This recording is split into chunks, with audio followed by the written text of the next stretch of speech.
Good morning, everyone. Nice to see you. Sorry I'm a little late. I've been trying to work on this mic, see if I can get the mic situated. And if not, then it's time for a new mic. But good morning. Felice will be here shortly. You guys can ignore me until she gets here. Felice is here. As you guys are getting in, if you could do me a favor, hit those like buttons. That would be terrific. Let's get those likes up early. See if we can jump on that For You page. Felice worked her ass off this morning and has got a lot of stuff to cover. So if we don't have opposition this morning, we will be okay because Felice comes correct. You guys, yeah, that's cutting again, huh? Is it cutting out? Shit. Can you guys hear? Son of a... It is my mic. That is rough. I can't bump it. Did it cut out for... Yeah, I just couldn't hear. Maybe it was just on my end. Hey! Hey, Good morning. top of the morning to you. I just saw a comment scroll by. It said something about Kevin McCarthy is quitting. Did I I miss said that? that, listen, that's what happens when you get fired as Speaker of the House or you leave Speaker of the House. You go to K Street. You go make that $2 million a year check. Kevin Do you, McCarthy is a lobbyist. Like, that is his strength. Like, he spent more time with the lobbyists than he did doing his job as speaker. So he like is an excellent he's lobbyist. going where he belongs. Like that's why that's why Steve Bannon is in like a rage. I don't even know if I ever talked about this, but Steve, I listen to the War Room like Your pretty much guy. every day. Yeah, Boo well, you thing, got to Steve keep hey, Bannon. you got to keep an eye on someone that know thy enemy. Like read Plus, the Art of War. Read if the you Art ever of War. become a capitalist again and you need to Got switch got sides, got to keep an eye on him. yeah. Yeah. Um, yeah, so Steve Bannon, like, this is what Steve Bannon was saying is like, Kevin McCarthy did this on purpose. Like, he's the one that whipped the votes to get rid of Santos. And Kevin McCarthy is also planning on leaving. Like, his plans are to leave them with a razor thin majority. Like, you know what Just I mean? Like, just out of being so, sheer vindictiveness. yes. I love Why it. wouldn't you? Like he would like that's what the word on Capitol Hill is that George Santos was voted out because Kevin McCarthy went around and whipped the votes and promised people things. And now he's leaving and there's someone else who's rumored to possibly be leaving. So they would have basically a vote majority. Like it's leaving them with nothing. Like they're effed, which Someone is just what said, McCarthy wants. Kelsey just said Kevin's going to Cameo. Maybe that's where we start this morning is talking. Well, I didn't know that we were yeah, going to I was open the gonna say show let's with start out with Cameo. that. Yeah, we can definitely Cameo, our spinoff will be a great idea. Where we Yeah, that's just how send Republicans. communist messages to your Republican relatives around the holidays to anger them. Cameo is just going to be how like Republicans on debate stages mispronounced cameo. I just like this picture Whisper made of me. So Whisper is so talented. I Did it can't stop? hear Did you. it freeze Oh, now it? I can hear you. Can you hear That was me? weird. Yeah, for a second I couldn't hear Yeah, you. there was a call. Somehow a call came through on Do Not Disturb. Do you Yeah, I have can hear people you. Can set? you hear me? Yeah, we're good. Okay, we're good. Yeah, All right. what was I just saying before? Oh yeah, cameo or spinoff. Yeah. Yeah. I tried to make a So joke, like a Kamala joke, and it didn't land. And then a phone call came through. what was the Kamala joke? Because you know how Republicans always mispronounce her name, Yeah. like on purpose. Yeah, that's what I was Is it on saying. They would purpose? say I cannot even figure out anymore what they're doing. it has to be. Ron DeSantis did it. Oh yeah, just yeah, they're doing After for he was sure. Like corrected. when he did it in the debate. Yeah, Yeah, disrespectful and on purpose. it's a weird thing. What is that, by the way? Why? What's the? Are they trying to make it sound? This is what I thought. They're trying to make it sound more foreign. Is that the idea? Well, yes, exactly. It foreign, but also like it's just they've learned this playbook from Trump. Mispronounce everyone's name, like make up a funny mispronunciation. Like this is the playbook, just constant disrespect and devaluation. Just constantly remind people that these people are less than. Okay, so the cameo thing. I don't know if you guys are aware, but George Santos, now that he has left, he's been expelled from Congress. He has started his career as an influencer, which I said this is what he's just going He's to born for use this MAGA as a financial shit. vehicle. Yeah. He is born for he will be very successful This will at be this. his, yeah, it will be his best venture. I was thinking yesterday that now that this has happened, and he's so attention hungry, I think there's like a outside chance we might be able to have a sit down with George Santos and just be like, "Hey, dude, let's help you launch your TikTok live." The only It's my new problem, goal. maybe, yeah.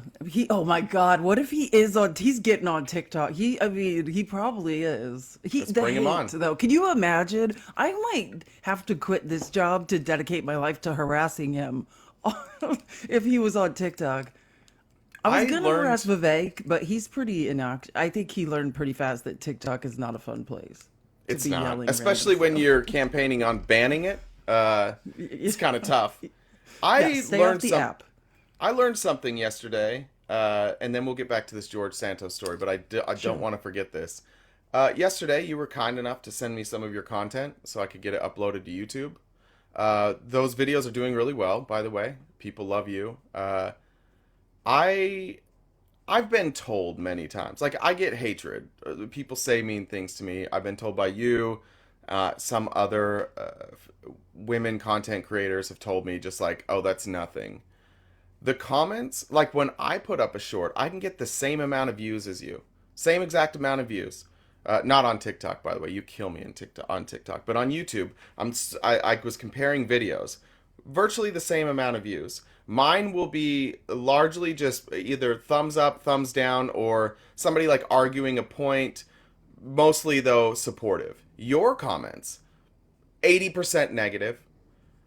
Out of those 80%, 97% of them also misogynistic. And it was bad because you, a woman, put up a video of a woman in AOC who they also don't like. I've heard this. I know it's true. I know people are misogynistic. I know people are more harsh on women content creators, but like it didn't really register to me just how big the gap is between the hatred that I get versus the hatred that you might get. It was night and day difference. I couldn't believe the engagement numbers when I saw them, and then I was like, what are people saying? And I'm like, oh my God. They're Oh, just oh helping no. me though. They're just helping. True. Misogyn. That's the thing. Like the vibe, like those videos, I kind of, yeah, I don't know. I've been exhausted lately. So usually I tweak my content differently. Like I should have used different words. Like I knew the minute I gave you those videos, like it was an afterthought, but I was like, oh, these are incendiary. Like I don't format videos that way on TikTok or on YouTube because it's a different platform. Like YouTube politics is male dominated misogyny. Like that's, but like I love that because me angering them or whether they like it or they don't, it really does not matter because I get engagement. So I don't care. Like, I don't care. The I comments that there's like the comments that are more concerning to me. There's obviously like the out there like inflammatory stuff that's almost always just like meant to get attention, right? Somebody just raged. It's the it's the comments for me that attempt to be like the middle ground guy, right? Like where they'll be like, I have no problem with women, but, and then they're just gonna lay out the problem that you, a woman, was speaking to, and AOC, another woman, and it was about. I remember specifically what it was about. It was about AOC in that video talked about equitable funding, right? And somebody comes on and they're like, well, I love women. I'm a big proponent of men's women. sports generate revenue. I already know the Yeah, argument. No, but yeah, that's and not even we what weren't it's even about. I talking just about want to be revenue. clear. I just Yeah, want to be it wasn't clear about what that revenue. it's It's not about about, well, it's not funding. about, well, no, it's about funding, but like that argument you always hear from men, like I played Division 1 sports. I understand like where the revenue comes from in sports. Like I'm aware of which like sports make the money. It's men's basketball and men's football. They it basically funds not just women's sports, but That's true. all male sports as well. That's where the revenue comes from that funds sports. I know that, but what we're talking about with that funding bill, which we can talk about later, but that is about high school sports too. It's about funding, like how sports is funded in general, not just professional, but amateur as well. if Yeah. that makes sense. Like, it's Yeah. not about where revenue is being generated all the time. It's just That's about such funding in sports. that's such an important point. I don't know why I've never even thought of that. I'm sure I've heard it before, but that's such an important point. For most schools, it's football and basketball, but for even more schools, it's just football. Football is the only thing that brings in revenue for most schools. If you happen to be like in the Pac-12, Big 12, Big 10, ACC, and you're a decent team, you might bring in some revenue from basketball too, especially with like contracts now, TV contracts. But yeah, it's very true. It's not about men versus women. It's literally about like if you're going to fund these programs, then it has to be equitable. You don't need to fund football. Football's funded.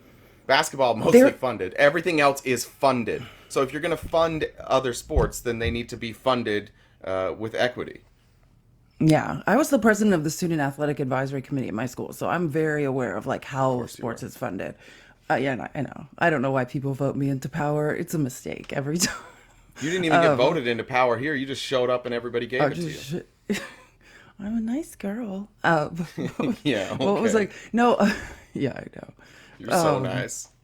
Yeah. Okay, let's just.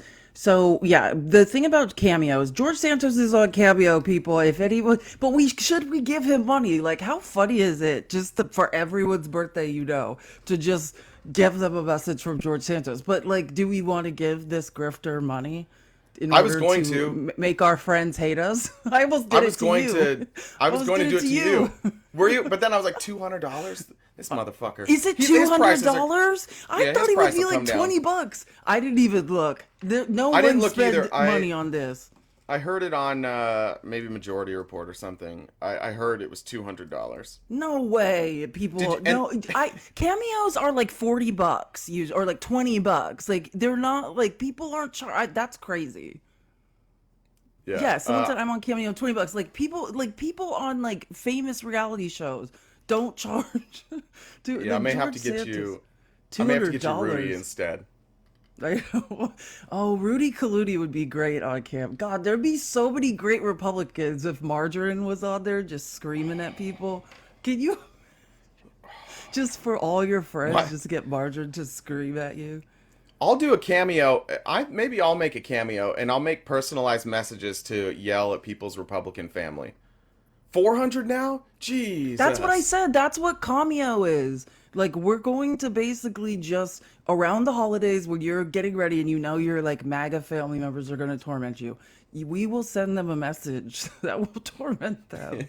Can you I'll say imagine how many we anything. could come up with? Yeah, I will literally say anything. For $200, I really might say anything. I don't know what I wouldn't say for $200 a You're pop. sounding like a capitalist, my friend. I know. Well, that's crazy. Falling back into your old And someone ways. said 400. I didn't know that people can you charge anything you want? Yeah. On Cameo? That's insane. He doesn't know how to price things. He's an idiot. Great tapping, by the way, everybody. Let's keep that going. Appreciate it. Oh yeah. Tap the screen, guys, and share the live. And is someone still requesting? There was Are someone- you TFI underscore 9901? Are you opposition? Let us know and we will let you up. But otherwise, I mean, you probably want to speak to this too. Like, the BCS is coming up. I don't want to even tell you this about myself, but I've been a longtime Alabama fan. I know. Not of the state, not of the voting rights suppression, but of the football team, because I just like elite level athletics. See, yeah, I'm the same way. I'm often called like a bandwagon fan. Oh, I you have just my- choose the best team and jump on it like year after year? Well, like I grew up in Utah, so there was no real, and I hated the Jazz, so there was no real connection to any teams. So I always picked my teams based on players that came out of my local colleges. So I was a Niners fan because of Steve Young, and I was a Dallas Mavericks fan because of Sean Bradley, which is my favorite fact about me, is that I chose my favorite team based on Sean Bradley. But I just like good sports. Is he I'm that not really tall white man? 7'6". Is he? Yeah, okay. I know who Sean Bradley is. born and raised in Utah in a small He's town. pretty coordinated for being 7'6". Like, that's ridiculous coordination Oh. for being 7'6". He played first base. On, He did? Can you yeah. imagine? You could throw the ball anywhere. Can you? His reach? He did. He did get recently. This is I don't know how to segue this. He is paralyzed. He got hit by a car recently while riding his bike, like within the last couple It's a years. large bike. I hate to say that, but Yeah. like, how So big is his bicycle? sad ending to that. But I'm with you, and I feel like I'm the same way with everything in my life. I want quality, like entertain TV. I won't watch trash TV. Sports. I won't watch trash sports. Like if there's a bunch of games on, I'm only gonna watch the two best teams.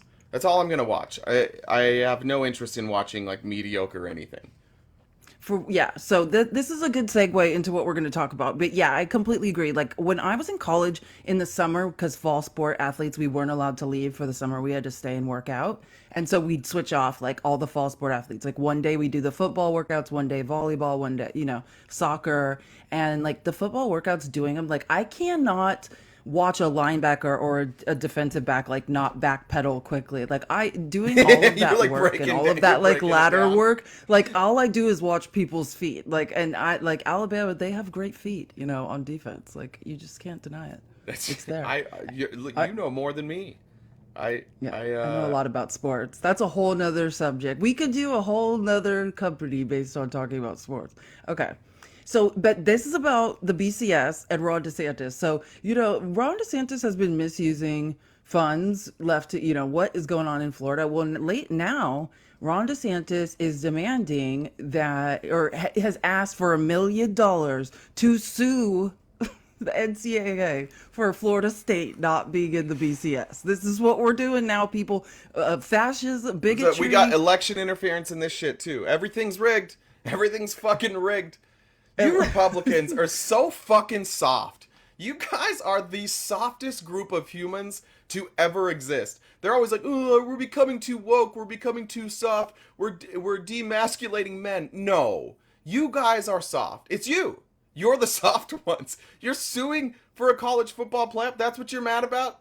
You need to use state money to sue to get your favorite football team in. Now, if they could win the lawsuit, which there's no fucking way they can, then the revenue they would make off that lawsuit would more than cover, or from playing in the BCS finals, that would cover it. But they're not going to win that lawsuit. That's silly.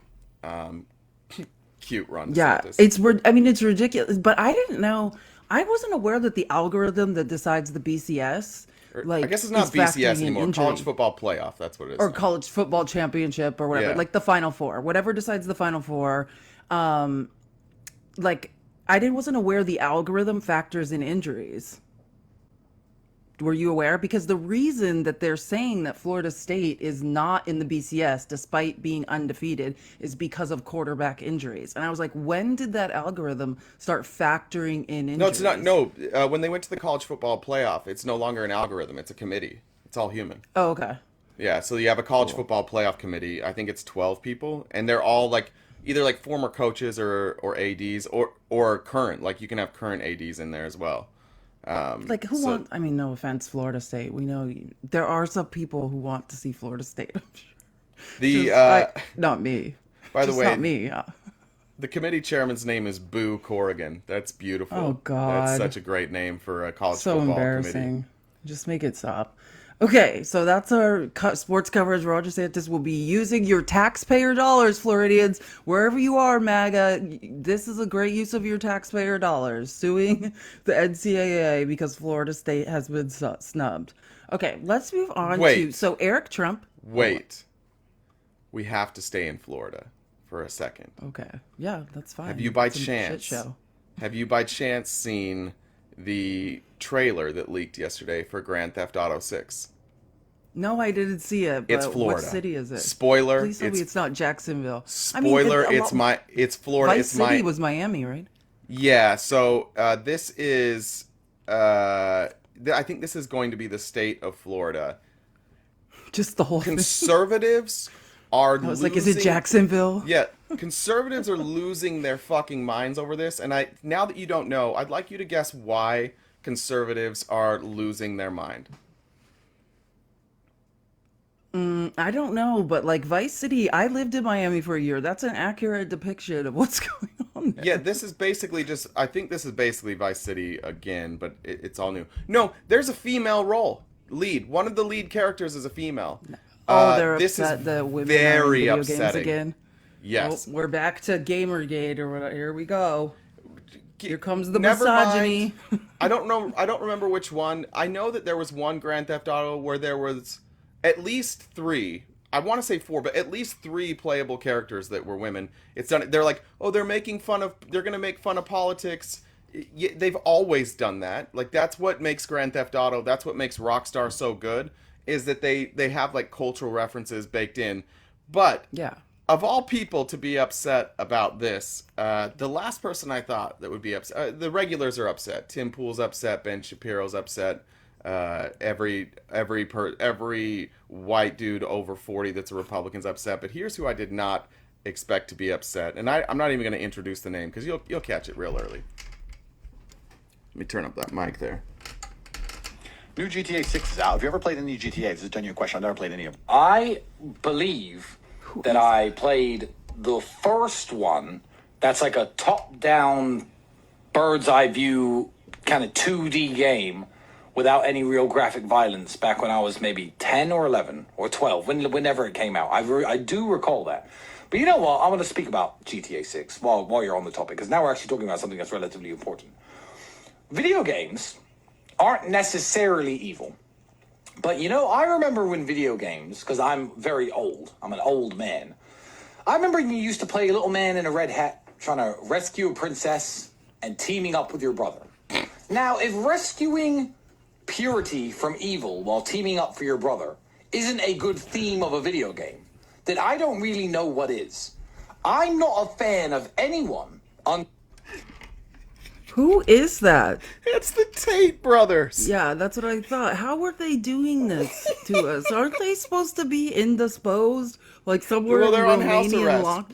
Yeah, but they're But allowed they have to a just podcast be... studio. Oh, good Lord, Jesus. It's never going to end. But I just want to point out at the end of that, they think... That, do you know how they think they are misogynistic that Mario is? and Like, Luigi? women, we don't need to be saved anymore. Like, we don't need to be saved. But do you, Thank you. like Tates think that they're Mario and Luigi? There have been many people.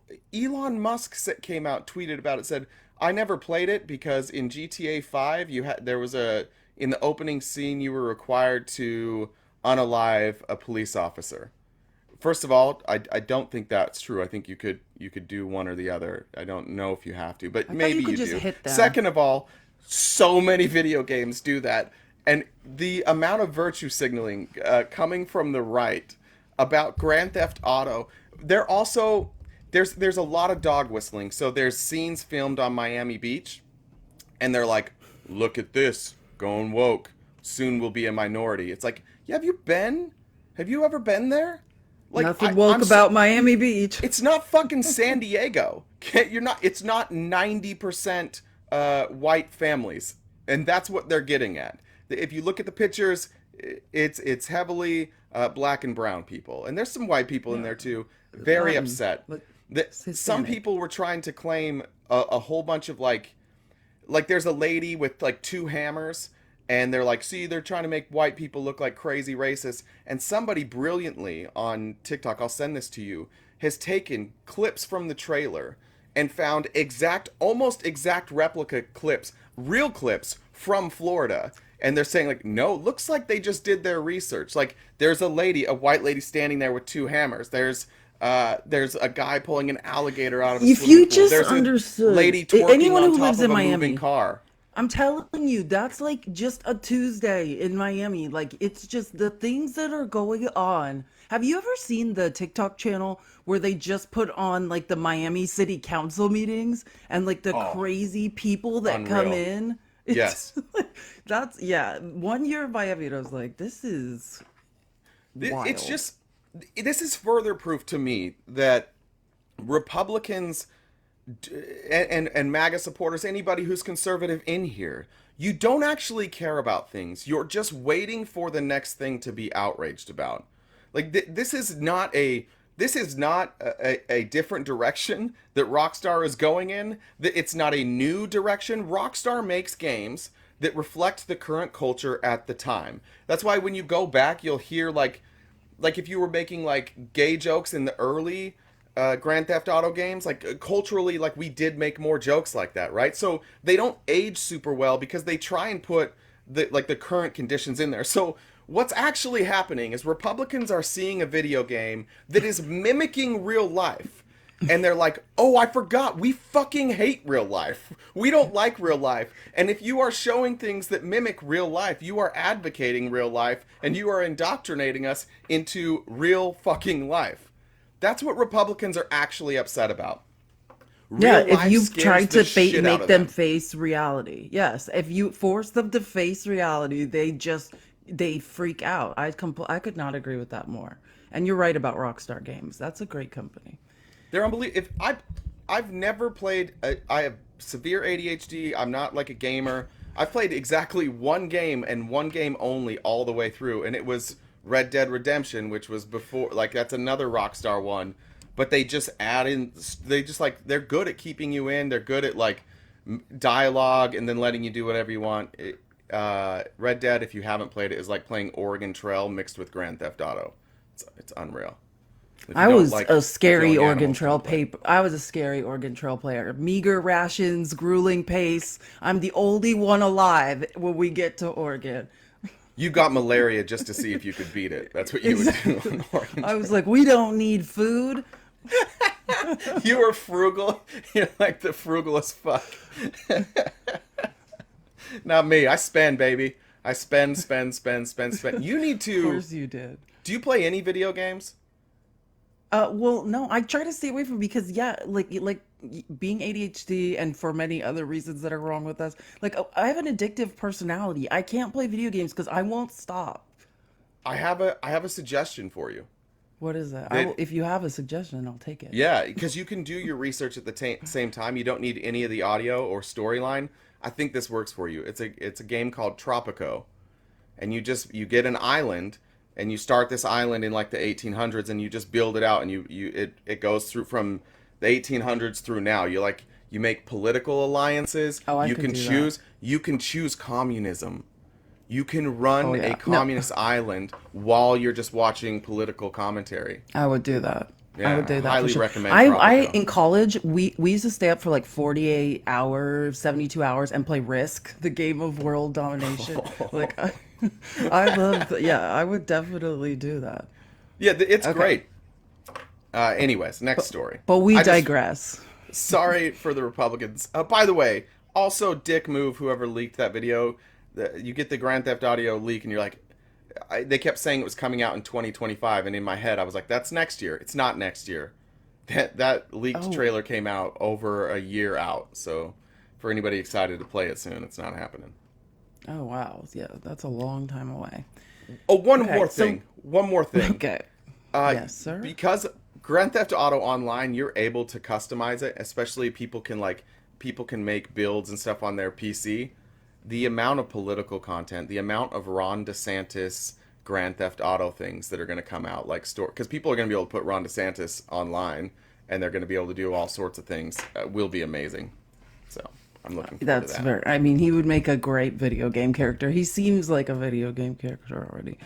Okay, so moving along. So, yes, if you've been following Trump's rants, yesterday he went on a rant, or not a rant, like an excuse, right? Eric Trump is not testifying today.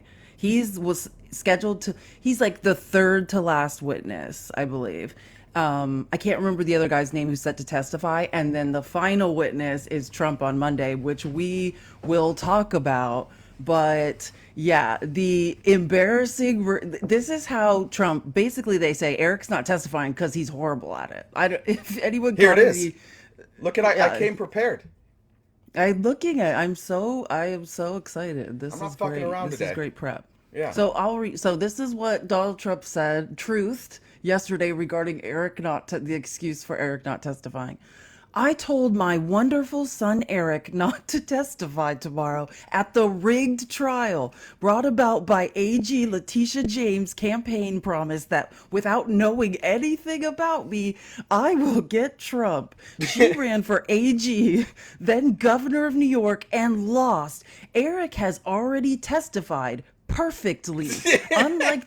It was a disaster the first time. Unlike their star witness who admitted he lied. So there is no reason to admit that's Michael Cohen, in case you're confused. Yeah. So there is no reason to waste any more of this crooked court's time on having him say the same thing over and over again. As a witness for the defense, us, his young life has already been unfairly disturbed and disrupted. Enough on this.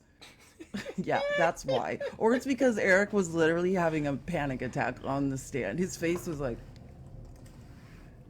God like, bless. I build houses for my dad. It's like, when, Eric? Eric, when were you a construction worker? What are you talking about? Getting into just like trying to get into the mental psyche of being a Trump, because this is one of the things I struggle with all the time when I see people like the Trumps, people like Vivek. Like, how do they operate? Because I honestly don't believe people wake up in the morning and think like, hey, I'm going to deceive people today. What it has to be, Yes, and they you've do. yeah, well, differently though, right? It's more like with Donald Trump, it's more like I don't want people to see who I am or what I'm doing. So he thrives with this. He's so fucking good at this with his supporters. He knows that Eric Trump, if he goes back on the stand, it's not going to go well. It will go poorly for Eric Trump. It will go poorly for Donald Trump. This will not go well. So they're like, all right, our legal strategy is Eric can't go on the stand. How are we going to spin this? And then that's Reverse when, engineering. and that's when Trump is so goddamn good. And the more I see him, the more I realize, like, yeah, like this guy does understand how to reverse engineer market. He understands how to get people to stay on his side, and it's by reasonable doubt all day long. That's all he's just going to muddy the waters a little bit, so that when I go to somebody and I say, yeah, Eric, of course Eric's not going to testify. He's going to fuck up again. They're like, no, it's because it's been unfair. So they're just not even going to participate because it's a rigged system. It's like, all right. And now we don't get a middle ground there. Now we never get to have a discussion about like, why should Eric not testify? Why did he fuck up so bad? Donald Trump is incredible at making sure we never have to talk about the things that he does with his supporters. Oh, absolutely. I mean, I think the reverse engineering, like I said, I used to work in advertising. That's what we're doing. Like saying, what do we want people to think? What do we want people to feel? And then reverse engineering that and embedding that idea into their mind. And that's what Donald Trump is great at. And that's what malignant narcissists do. And the reason you're like, it's different than lying, it is not to get too far into psychological terms, but it's called confabulation. It's literally like stitching an alternate reality. Confabulation. You can read about it. But I mean, what malignant narcissists do and some other people with disordered minds, you're literally stitching a different reality together. You're taking the reality that you do in your mind, your distorted reality of narcissism, and reverse engineering that. It's fascinating stuff. But yeah, that's why it's so good, because in a way, he believes it. He's stitching an alternate reality in his mind. Like, it's another level of lying. That's why you never see him break character. Because he's not lying like we'd be lying. He is literally creating an alternate reality. Interesting. Did you? Yeah. Well, I'm reading about it because I'm like, well, everybody probably does that. I was thinking of trauma. A lot of people will do that with trauma. Like, that's their trauma response. They'll create like a different narrative, and eventually they believe it. And narcissism, whether we like it or not, it's trauma. That's what it is. If you were diagnosed with narcissistic personality disorder, you were traumatized as a child. Look who Trump's father is. He was an authoritarian dictator. Trump was traumatized. Like, whether we like it or not, that's how he got to be like this. It's trauma. They live in a distorted reality because they can't face the actual reality they had to face when they were a child. It was too awful. Yeah, it's when I read. Did you read Mary Trump's book?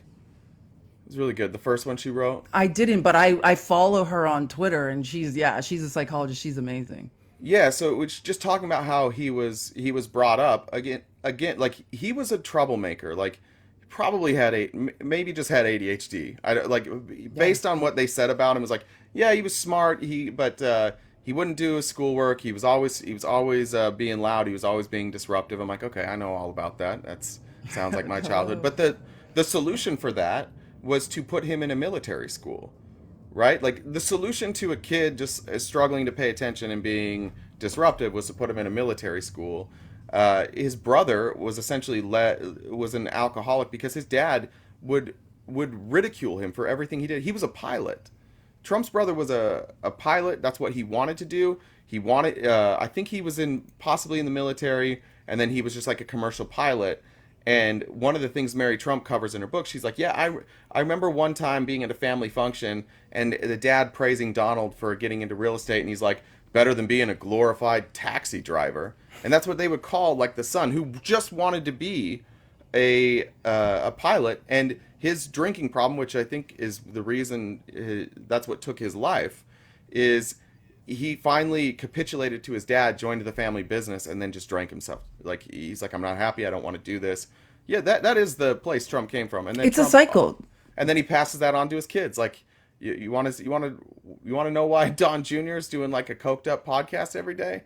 It doesn't make any he's sense. dying Sounding like a inside. lunatic. Yeah, he's dead inside. Yeah, there's nothing left literally. there. That's why I won't procreate if we're talking about it, because epigenetics. Like, even if I'm the greatest mother to my child because of my family history and what we know about epigenetics, trauma is passed down, meaning in your genes, just they can react differently through epigenetics. So anxiety will just be turned on, like the child just when they're born. Like, which is Is that what only I through believe the? has happened Is that to only me. through like the the gestation period? Is that when that is passed down, or is that Well, like? no, it's, I mean, it's just, epigenetics is fascinating. Like, your DNA, like the sequencing of the DNA is the same, but the way the genes are expressed is different. Okay. So you pass down trauma through your genes. So even if you're not abusing your child, you've healed your trauma, still the child through epigenetics can get this trauma. Big block trauma. I guess is what I'm passed down. thinking. Look it up. I guess what I'm thinking in my head is like, oh, I have some of that, and I also have a daughter. you do. But I was wondering. Yeah, I was for hoping sure. there was like a no. This isn't. It's not a sperm thing, and I was gonna get like that was gonna be my loophole, but turns out maybe not. Maybe she got And that. what they know about it at this point is like for sure like 3 generations at least. So if your parents, it doesn't always happen, or right, or it can happen to one child and not the rest. Like my siblings are much more functional. I shouldn't even get They into didn't this. move to. But They yeah, didn't just quit life and move to like a village in South America on a whim. yeah, they're faking it much better than me. Anyways, okay, so let's go on. If you don't know who Ryan Walters is, like, this is a person to watch for. Like, in one of my, threads I make videos under, it's called "The Far Right is Wrong," and Ryan Walters is the superintendent of public instruction in Oklahoma. This man has lost the effing plot. Like, so today, Ryan has a message for us all of what he will be up to. Doing It's actually horrific. doing exactly what America was intended to do. Yeah, Ryan will be. What we've seen is you can go all the way back to 1962 when the Supreme Court weaponized the federal government against Christianity, against religion. When they pulled prayer out of public schools, what they did was they started targeting our kids, our teachers, and frankly, our entire faith system, our society. And what we've seen since 1962 is moral decay. Our societies have been broken apart. Families have been broken apart. They want no mention of God, no mention of religious beliefs. It's outrageous, and we're not going to stand for it. But the country, we've got to continue to fight back and not allow radical left-wing groups to weaponize lawsuits, to weaponize the legal system, to try to fight back against the values this country was founded on. So when you look at So many things, right? So he has no idea the values that this country were founded on, right? No, none. No idea about history. This is the superintendent of schools in Oklahoma, does not know history, so that's terrifying. It says that he's going to stop the left from weaponizing the courts. Oh, you mean for holding up separation of church and state? Yeah, it is weaponizing. Yeah. Being able to litigate separation of church and state. Like, what is going? That's who said who's speaking again. That's Ryan Walters, he's the superintendent of public instruction in Oklahoma. He's over all the curriculum that's going into schools in Oklahoma. He's putting prayer back in the schools. This is also a man, like, if you don't know what he's up to, like before today, like he is rooting out the LGBTQ teachers. He has like informants who are doing investigations because he wants to know who's gay and who's not, that's a teacher. I mean, it's wild what this man's up to. I'll start giving regular updates. I've been following him for a while. He's wildly out of control and we need to keep an eye on him. So I was, the moral decay part struck me. I don't remember what conversation. Actually, it was just yeah, I had a hard time with YouTube. I was reloading videos yesterday, and I don't remember what guest it was. But one of meltdown. Yeah, one of our oh my god, I was so mad at YouTube. Let me just tell you about YouTube's goddamn help desk. So if you go to the help desk and I'm like, hey, my videos won't upload. They're just stuck on a screen. Like they're like uploading, and it had been 5 days. I didn't realize none of our videos were getting uploaded because I just upload them and then I leave and I never check them again. But they just weren't being uploaded. So you go in and you're like, I want to chat with whatever, a specialist, and they're like, okay, before you chat, what's the problem? And you're like, oh, here's the problem. And they're like, try all these steps before you get the chat. And I'm like, great. So I go in there, I read those steps, I try them all. No worries, don't work. I knew they wouldn't, but I did my job. Get into the chat. Like 15 minutes later, the chat person's like, oh, well, try this, and starts listing out the fucking steps that they made me do before I joined the chat. And I'm like, I already did those. And like, well, sorry, we have to I had to do it again. So that, and then at the end, she's like, oh, okay, well, since it's not working on your end, I can just push it. I can just make it process on my end. And then they just process. I'm like, oh my god. Just push the button. No, You that's could've what done I that like from to the just be start. like, Just I push the understand button. there's people. I'm like, I understand there's people who like maybe their computer's just unplugged and like they're idiots. Like I am not one of those people. I used to work in the tech industry. Something is wrong. I am one of You those try people. to like get around. I did the steps. I even did them because I recognized I am that person. I am Peepaw. I am Boomer. Like I'm the guy that would fuck this up. So I'm like, I'll do the steps. I'll do the tech support for dumbasses so that we don't waste our time. Troubleshooting. Yeah, I'm trying to help other people who can solve their problems more quickly. Anyways, the whole point of that is I was listening to somebody talk about like morality, and Christians talk about the moral decay all the time and the things that are harming them. You probably had this experience, but whatever that moment is, when you leave whatever indoctrination or cult you're behind, whether it's religious, whether it's family, whether it's political, whatever it is, when you have like that breaking free moment, everything, like, to me, it's like the world was this, and then it was like this, right? You come out of that and you're like, oh my God, I know nothing. I know absolutely nothing, because even though things might have entered your mind, the only thing that was ever important to you was your faith or your doctrine or your political ideology. So stuff could come in, but it didn't stick because you were so focused on that ideology.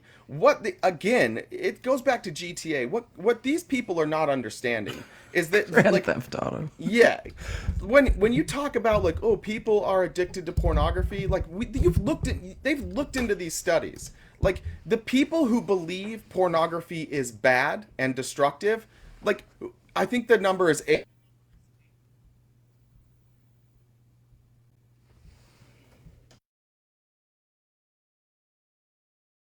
Am I back? I don't know why calls keep coming through. Something just happened to mine. I just turned Bluetooth off. I don't know what's going on. Was that me or you? No, it was me. A call came okay. through, so it freezes you. It was me. Anyways, pornography addiction is like 859 trillion times more likely in somebody who believes that pornography is wrong. Pornography. Pornography, sorry. And so when you go through when they go through these like brain scans, and you'll see these in church all the time, you'll see like, look, this is the same as doing crack. It's like, no, the reaction that you're seeing is your brain reacting to you doing something that you believe is wrong. And then that creates guilt. And then because it was also awesome, you're going to do it again. the end part when you're right before you finish watching Corn. The end part is really cool. So that's like you want that feeling again.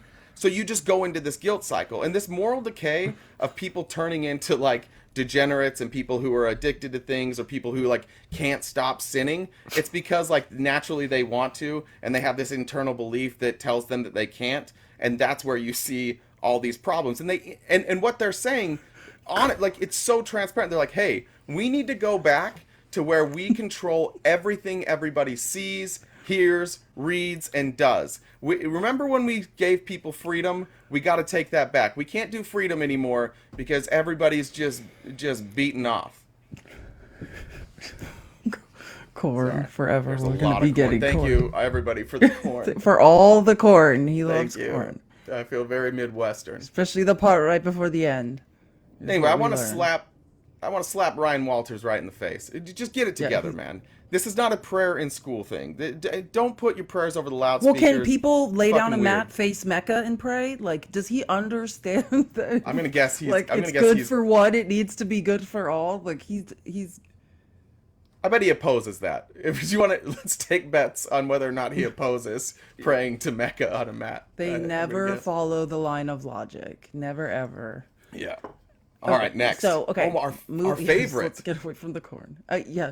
Oh, Tommy, mediocre football coach Tuberville, finally has relented. I'm curious what they gave him. I haven't heard because obviously they gave him something. I wonder if Space Force will still be in Alabama now. So Tommy Tuberville has finally dropped the military promotion blockade he has had up for like half a year at this point. Like that went on longer than even I thought.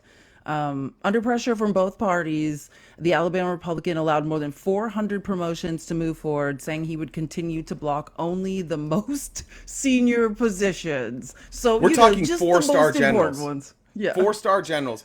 The current commander of our Navy fleets, which I believe last time I Is it like a checked, which was commandant or yesterday, something? are under attack. We have no commander of our naval fleets. None. We're fine. Like I they, mean, they we're don't not, they don't but- have their 4-star general there. He should be promoted. I believe it's a he. I don't. I'm pretty sure. Oh, the guy. Yeah, it's a man. Yeah. He's doing two jobs currently. He's doing his old job and his new job. But he's not. he Yeah, but doesn't- he's not technically allowed to do his new. He's just doing it, right? He doesn't Yeah. have. He didn't get the pay raise. He doesn't get the extra years. He doesn't get the other star because I think he's a 3-star general, right? Yeah. Yeah. It's It's a mess. It's unbelievable. And let's just remember that the whole reason Tuberville, and you've nailed. It's a pretty Tuberville. average football coach. It's Tuberville. No, it's not. I'm doing the conservative thing. Okay. All right. Because Tuberville sounds dumber. I, Tuberville. they both sound awful. Tuberville, he's doing this because he says the military is too woke. It's just an anti-LGBTQ thing that the military is accepting of people's sexuality and their gender, and, Well, and they're what not gonna be biased against somebody based on their gender or their sexuality. And so he's like, okay, well, we just can't have a military then. Well, he's saying, and specifically, the worst part of it is he's punishing not just people with uteruses in the military, right? But the wives of men in the military or partners of men in the military, saying, and it's about because abortion is whatever the abortion ban going on in Alabama is, like there is one and it's stringent. And he's saying because the military people on bases in Alabama, like he doesn't want them to be allowed to go get the care they need, essentially. That's what this is about, this whole thing. The back the blue, we support the military Republicans. This is what all over just allowing women to have freedom. The self-importance is crazy to me, to think that your views, like just one guy, he finds a loophole and for him to go home every night and be like, this is me, this is my guy. Like, nobody supports him. Nobody, like a very fringe minority of human beings in this country are like, yeah, Tuberville's doing the right thing. What's up, Not Dusty? even What do you the want to talk people about? at the University of Auburn, where he was a terrible he was a mediocre at best SEC football coach, you know, like middle of the pack, lower of the pack. Like he's terrible at Didn't he win a everything he's ever national done. championship? I don't know. No, I I don't think he so. did at Auburn. I'm gonna have to look that up because I rebuke him. Anyways, Maybe go not. ahead, Dusty. Maybe I'm thinking of somebody else. Yeah. Dusty, welcome. No, hey guys. So I had something, and then you guys started going down the military rabbit hole, and That's okay. We can go back. yeah, I don't know if you guys wanted to keep talking about that. No, whatever you want to No, talk it's about. okay. I know that this is kind of like a dead horse subject, but I do want to hear what you guys think about it. And just so you know, I'm prefacing this with I have been vaccinated. I'm not an anti-vaxxer. However, I've heard you guys talk about the vaccine before, and it's really politicized, right? And I'm wondering, I think I've heard you guys on your lives before say, like it's ridiculous for people to just choose not to be vaxxed because it hurts the rest of us, right?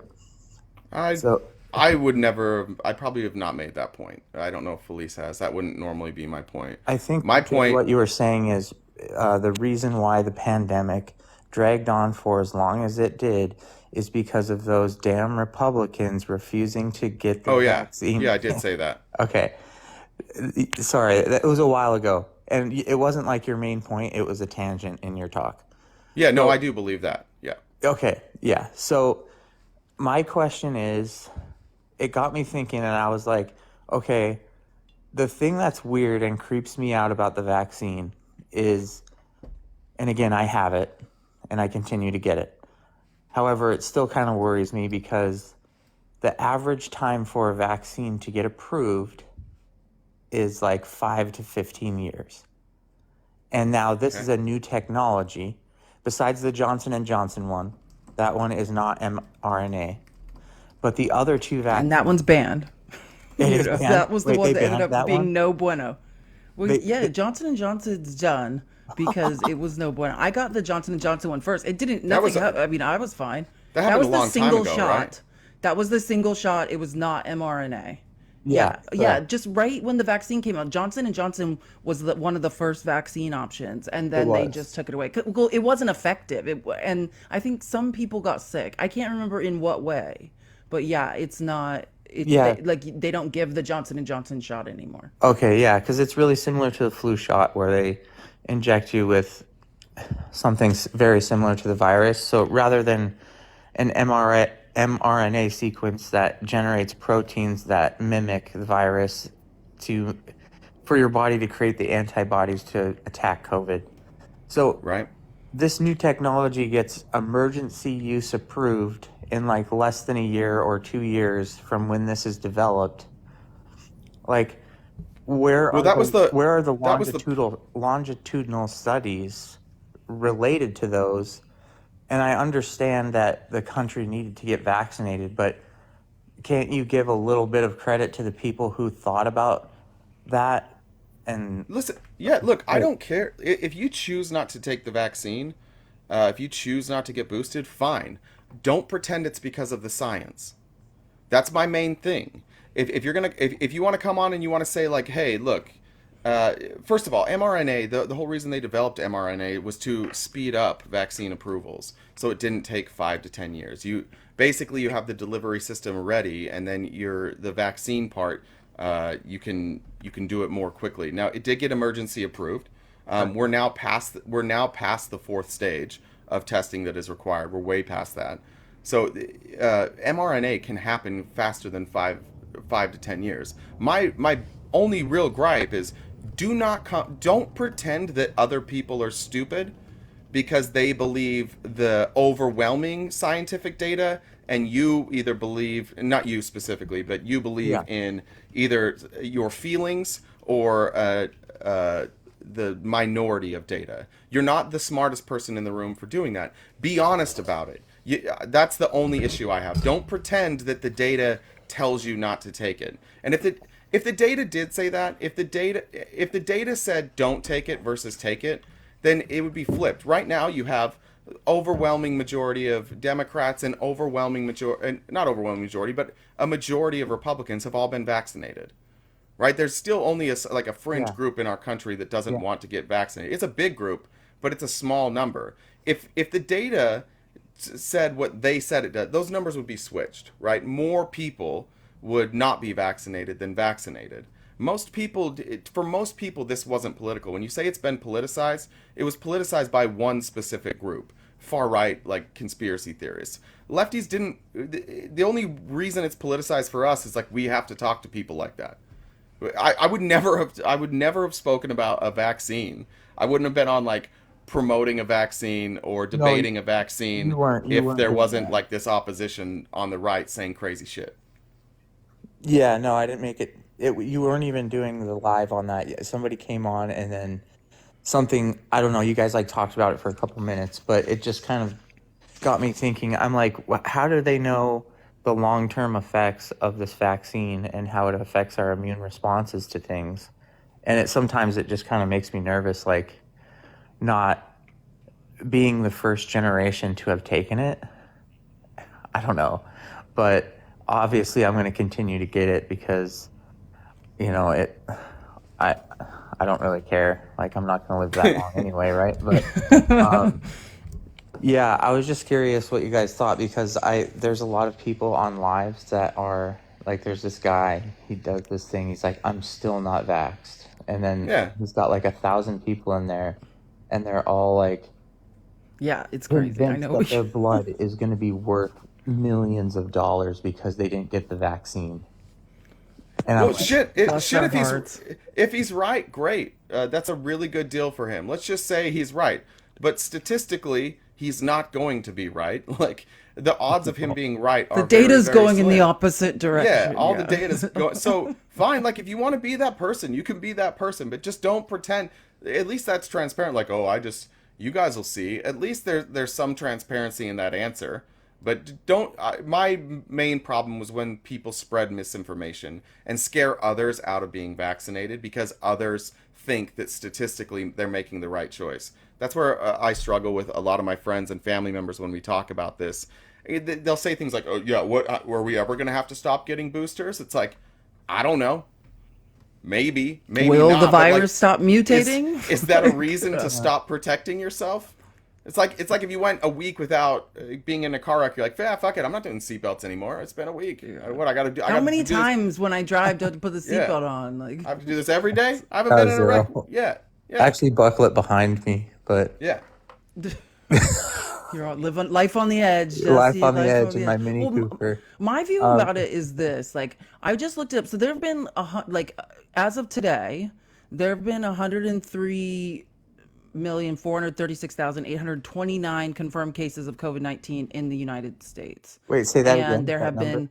been 103,436,829, 103, so about 103.5 million confirmed cases of COVID-19 in the United States, and there have been 1,138,000 or 138,309 unalivings. Like, it's the date. Just when I look at that, yeah, I'm getting boosted, and like you, I've been boosted every single time, like five times, and I'm like immunocompromised technically, so like anytime I can, I have. Yeah. I've never had a reaction to it personally, but my thing is just, it's really simple because like RTV's saying, the data supports being vaccinated, period. But my thing is about the public well-being. Like, when you decide to live in a community, right, then we need to be communally responsible for public health. That's the point. So, like, especially like we had the guy, maybe it was what you're talking about, like the guy from New York City, the guy from Staten Island, who is like, I'm never getting vaccinated, talking about New York City. And it's like, when you live in those close quarters with millions upon millions of people, disease spreads so fast. Of course, they need a pandemic plan, like, in place, and a rigid one, because of how fast the unalivings were spreading in that city. It's terrifying. So my thing is, like, I have a responsibility to you, Dusty. Like, if we're living in a community, the three of us together in close quarters, I have a responsibility to you guys as a citizen to take care of my health so I can take care of yours. And that's like what herd immunity is about. If Yeah. enough people or animals, whatever species in a herd, become vaccinated, the whole herd will become immune because the virus or bacteria or whatever has no place to go anymore. So, like, that to me, like, if you don't want to be vaccinated, I absolutely think that's your right. But like, should you be running around in? Maybe you should move to the Vaccine, and I woods. absolutely think Maybe you that's should be your in the right. woods. You But know, like, I don't know. should you be running around in?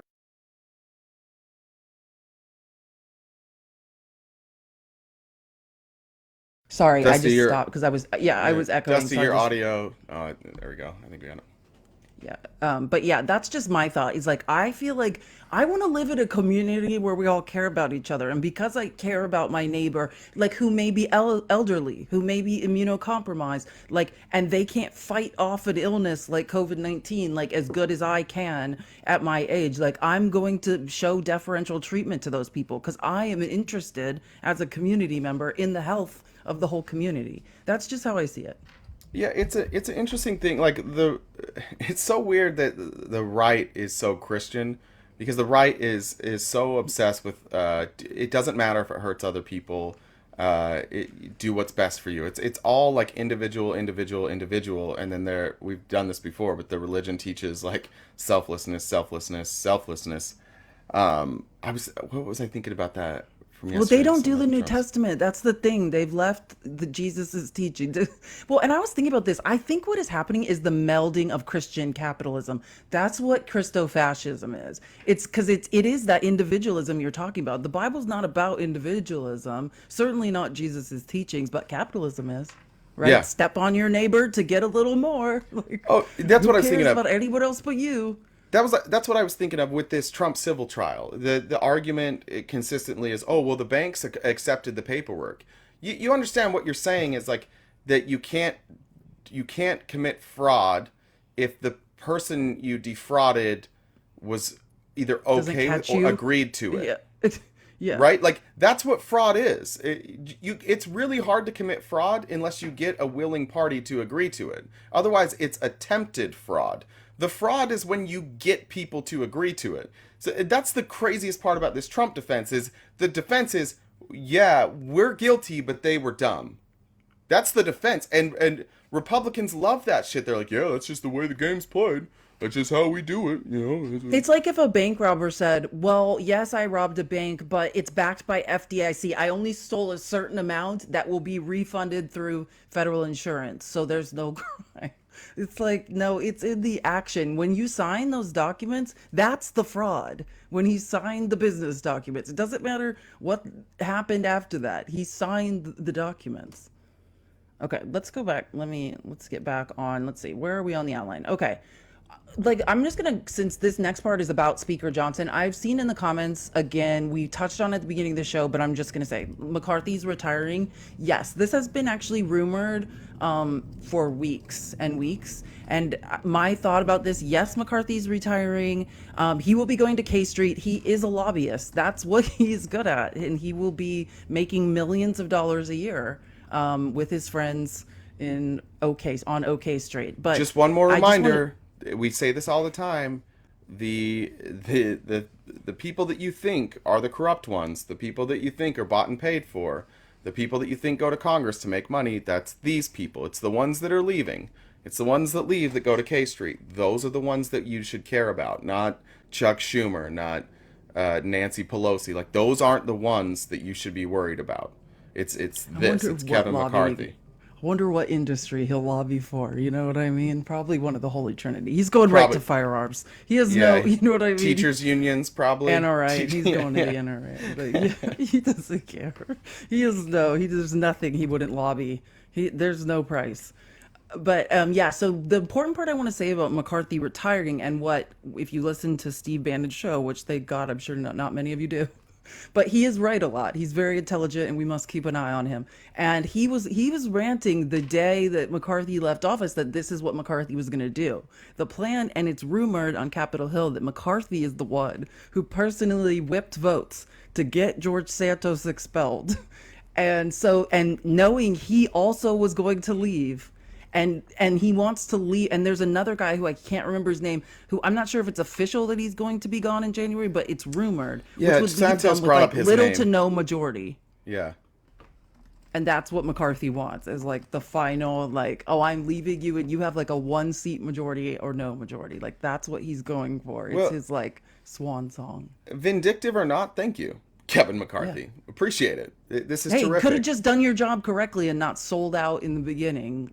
But Yeah. whatever. But since you are, thank you. Yeah, we'll take it. Appreciate- We'll I take appreciate anything you- at this point. I appreciate you leaving the Republican Party in total disarray. I think that's terrific for us. If they can't ever figure out a way to vote together, great.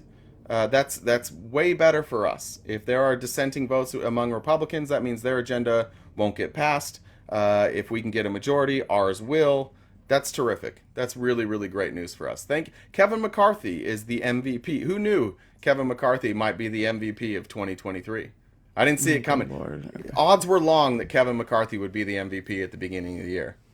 And Kevin McCarthy needs to slink back to Bakersfield. No, just kidding. He's made for Washington D.C. He's made for the never swamp. going back to He's good. Bakersfield. He will be backstroking in the swamp for the rest of his life. He is He is fucking a done with swamp creature. Bakersfield. He loves it in there.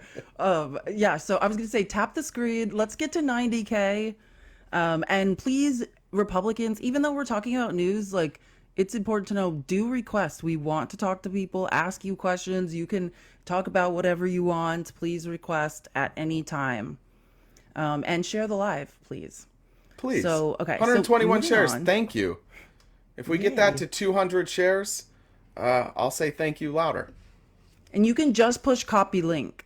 That counts as a share, right? If you don't actually want to send it to anyone. So moving on to the current disaster speaker, MAGA Mike Johnson. So, I mean, this was a huge, God, so yesterday, MAGA Mike Johnson gives a speech. Like, this is where they're behind closed doors, today and yesterday, telling him after this disaster, like, it's okay to lie. Like, just because you love Jesus doesn't mean you have to say the truth all the time. Like, MAGA Mike gave a speech about obstructing justice.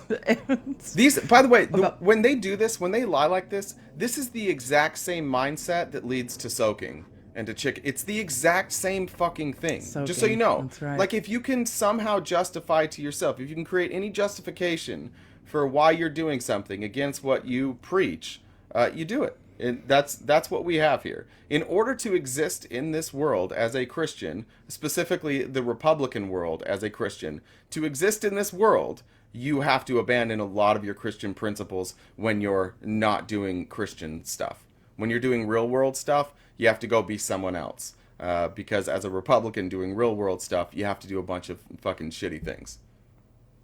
Yeah, and the thing is like, did you speak to the Speaker of the House has his own legal counsel, his own legal team. Like, did you speak to your team before you did a press conference and admitted to obstruction of justice? Like, if you don't know what we're talking about, MAGA Mike Johnson gave a press conference yesterday and said that with the J6 footage, which is a self-report. It's admitting what we all already know, that they're blurring out the faces because they don't want anyone to be prosecuted, which is a crime. You cannot obstruct justice. They don't want more MAGA people to be identified and prosecuted, which again is a crime. But what it is a self-report, because I thought it was Antifa, right? If those were not the faces of MAGA, he's protecting Antifa. Would we be blurring them? I didn't think about that.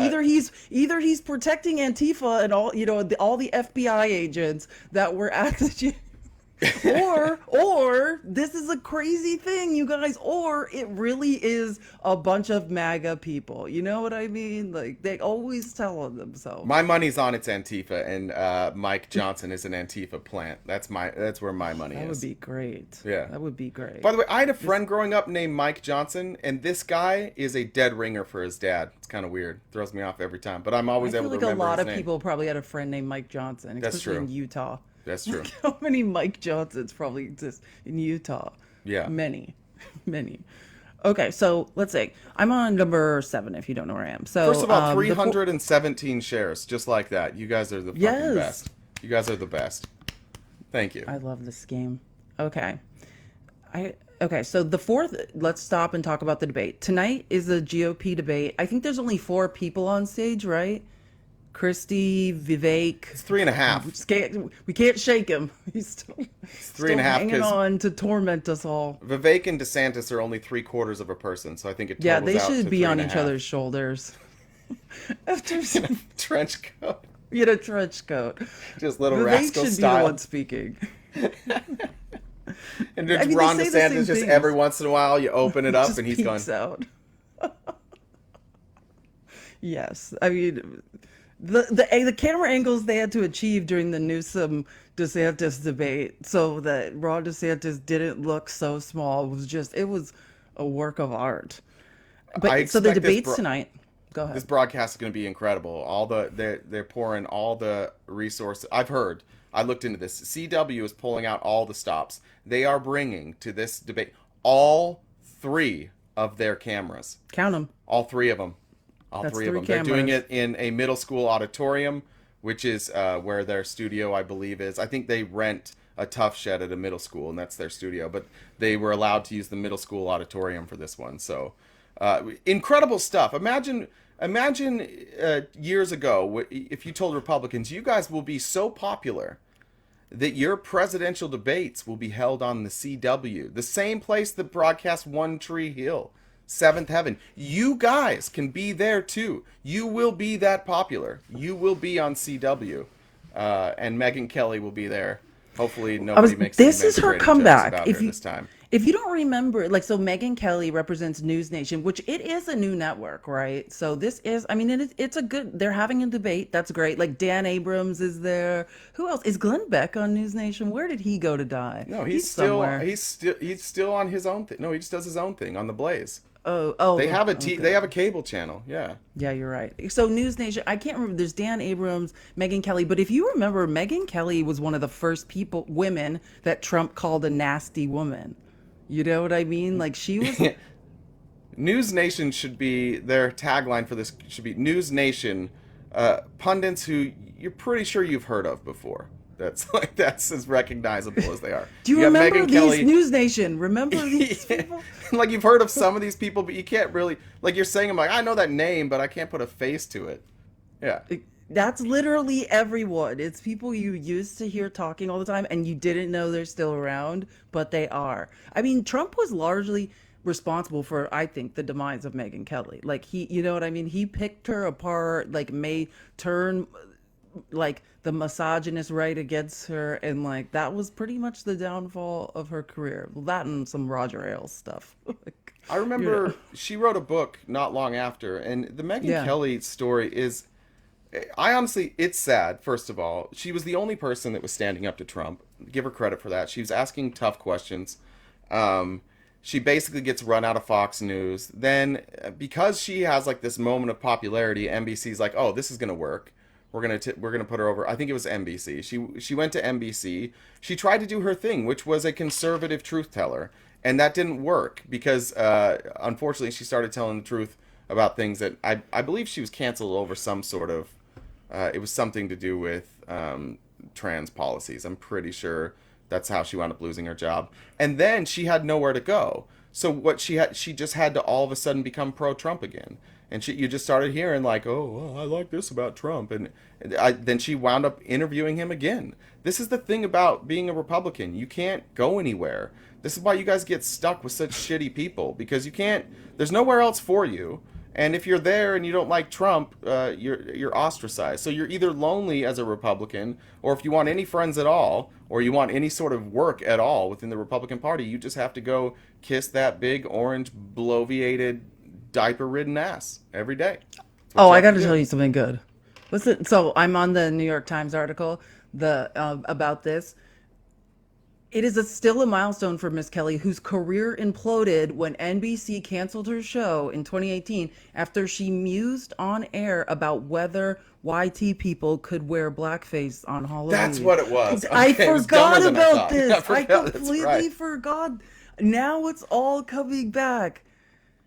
The ouster followed weak ratings and a series of incidents that suggested her punchy and confrontational style was a poor fit for the serene pastures of morning TV. And like, I just want to say, over the last couple years, like since around the midterm elections, when I realized she was still working, you know, like she is crazier now.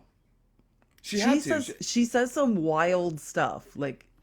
And it's attention stuff. It's what you have to be on the Republican Party. You cannot be a sane person and get any sort of viewership. You have to be crazy. You just I was reading through the because not Roger Ailes, Murdoch's being deposed again. So I was going through the stuff that Tucker Carlson has said behind closed doors about Trump, and then you just see him on air, how different he is. Look, guys, you're just in a cult, and everybody, if anybody here is a conservative, be honest with yourself. What would happen if tomorrow you realized this was fake? What would your family, your friends, your the people you interact with online, how would they treat you? Be honest.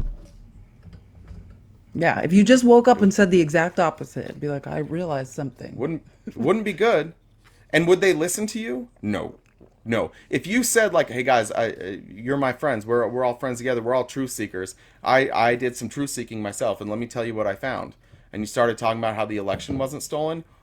We're all truth seekers. Find out how quickly see how quickly they tell you to shut the fuck up, and see how quickly your phone stops ringing.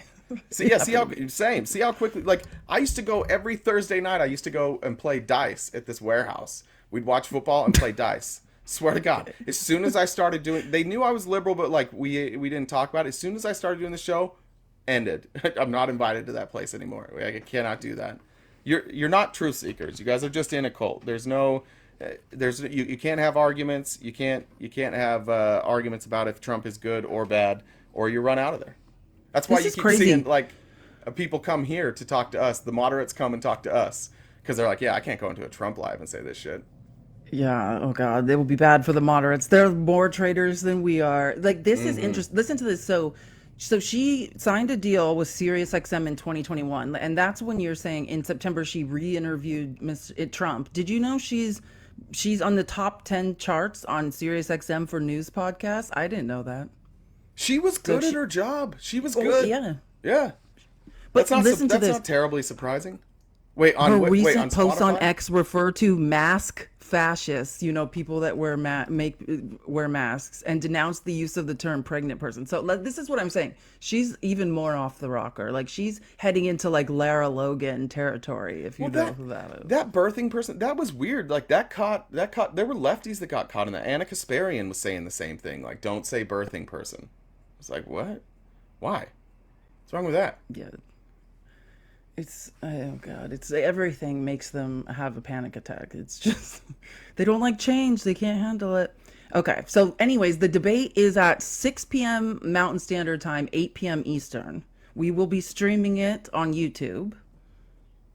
Right? Yes. Anything else you want to add about that before we can plug it again at the end of the show? I'm going to do my best to make it through without being like drinking myself until I'm curled up in a ball. This one should be better. I'm going to really miss Tim there's Scott. Less people. I feel like the fewer people, it will get better. Like, so after this debate, Chris Christie needs to drop. Some more people need to drop out. It's ridiculous. We can't take anymore. We've had enough. Oh, this is important. I can't take one more debate of like 4 people. I can't. Okay, so a new Trump administration. Okay, so this is about, I don't know if you saw this terrifying video. Yes, this involves Steve Bannon and Kash Patel. Trump has said in many interviews he's going to name Kash Patel head of the CIA. Yeah. Right? Kash Patel says Trump's next CIA director, he will lead patriots appointed by Trump in an all-out effort to prosecute and jail people in government and media. Like, this is again starting, we will find conspirators in the government media. Yes, we are going to come after people in the media. But I need to play you some of this clip because it doesn't do it justice, just the headline. It's, by the way, Kash Patel, I guess we'll get into his record after. Play the video. This is on my page too, and everybody should share this with people. They're yelling out loud their plan. And it's like, at what point are we all going to say, oh yeah, they're yelling out loud that they're going to run an authoritarian fascist government? Highly confident that when you go back and as a senior member of this administration, President Trump's administration, starting in the afternoon of the 20th of January of 2025, do you feel confident that you will be able to deliver the goods, that we can have serious prosecutions and accountability? And I want the Morning Joe producers that watch us and all the producers that watch us, this is just not rhetoric. We're absolutely dead serious. We're not. You cannot have a constitutional republic and allow what these deep staters have done to the country. The deep state, the administrative state, the fourth branch of government never mentioned in the Constitution, is going to be taken apart brick by brick. And the people that did these evil deeds will be held accountable and prosecuted, criminal prosecutions. Cash, I know you're probably going to be head of the CIA, but do you believe that you can deliver the goods on this in a pretty short order the first couple of months so we can get rolling on prosecutions? Yes, we got the bench for it, Bannon, and you know those guys. I'm not going to go out there and say their names right now so the radical left-wing media can terrorize them. But, excuse me, the one thing we learned in the Trump administration the first go-around is we got to put in all-America patriots top to bottom. And we got them for law enforcement. We got them for intel collection. We got them for offensive operations. We got them for DOD, CIA, everywhere. And the one thing we will do that they never will do is we will follow the facts and the law and go to courts of law and correct these justices and lawyers who have been prosecuting these cases based on politics and actually issuing them as lawfare. We will go out and find the conspirators, not just in government, but in the media. Yes, we're going to come after the people in the media who lied about American citizens, who helped Joe Biden rig presidential elections. We're going to come after you. Whether it's criminally or civilly, we'll figure that out. But yeah, we're putting you all on notice. And Steve, this is why they hate us. This is why we're tyrannical. This is why we're dictators. Yeah. Highly confident that when you Yeah, that's is exactly Cash. why we fucking hate you, because you are direct. There's this two people being like, hey, They're you gonna know round what? us all up. You know what I hate more than anything? What's that, Steve Bannon? The fucking First Amendment. I hate the First Amendment. Day one, Trump's put me in charge, and we are dismantling the First Amendment. Like, this is. How many more parallels can we draw to Germany in the 1930s? How many more? Like, it's their playbook. Going after the media? For what? For what? For being part of the deep state? Why? Because they talked to people in Congress? Because they published leaks? You realize that's what we're talking about here, right? We're talking about Donald Trump attacking people who leak things to the media. Every time a politician has been brought down, it's happened because the media leaked something. Every time we were aware that our government was just like fucking us in the ass without us knowing, it's the media. The media is what keeps us from being misinformed and uninformed. We desperately need the media more now than ever. And what Republicans are doing, and what you Republicans are falling for, is that you think that news that is unfavorable to you is somehow something from the devil and needs to be stopped. We're going down the most dangerous road our country has ever gone down in terms of who we might elect as a leader. It's never been closer. Never.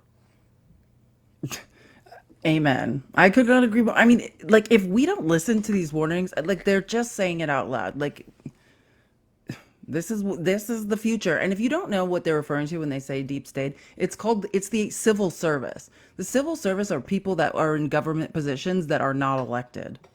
These are the people. I can't Like remember. Kash Patel would be? Like 60,000. Like Yeah, Steve exactly. Bannon was? Appointed These are positions. Two people who, by the way, in their appointed positions, one was committing crimes. The other one very likely was committing crimes, and we'll find out in the Georgia election. Both of these people, as civil servants or whatever. What did you say? What is it? Civil service. Yeah, civil servants. Yeah. That's what they are. Civil yeah. servants, yeah. Unelected government positions. Yes. As civil That's servants, what both the of these deep people state were is. acting like the goddamn deep state. Steve Bannon is just like fundraising money for a fake wall. Kash Patel, meanwhile, is paying off like whistleblowers. Hey, I know you got fired from your job at the FBI because you were tweeting, or you were leaking things on Twitter. Not even leaking, just posting things on Twitter, and they had every right to fire you. But I'll pay you a bunch of money if you go in front of Congress and pretend you got fired because you were telling the truth about Joe Biden. They're like, great. That's who Kash Patel is. He funded all these whistleblowers. Yep. Yes, exactly. Every whistleblower that was testifying before Congress, the FBI whistleblowers, were all being bankrolled by Kash Patel. Ironic.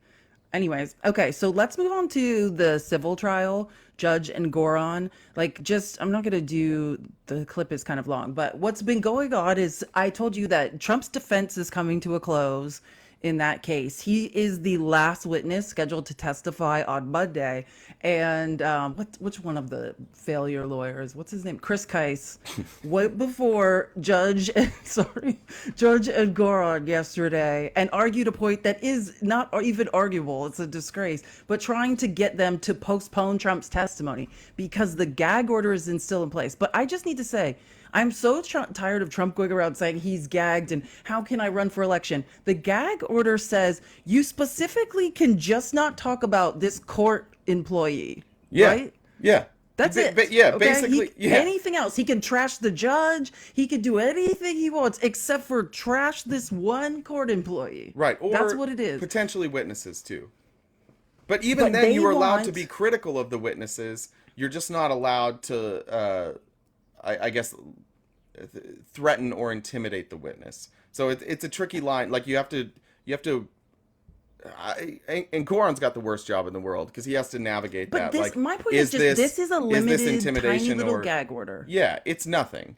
But like everything, nothing. He's not being gagged. He can say anything he wants, basically, except attack this one basic person.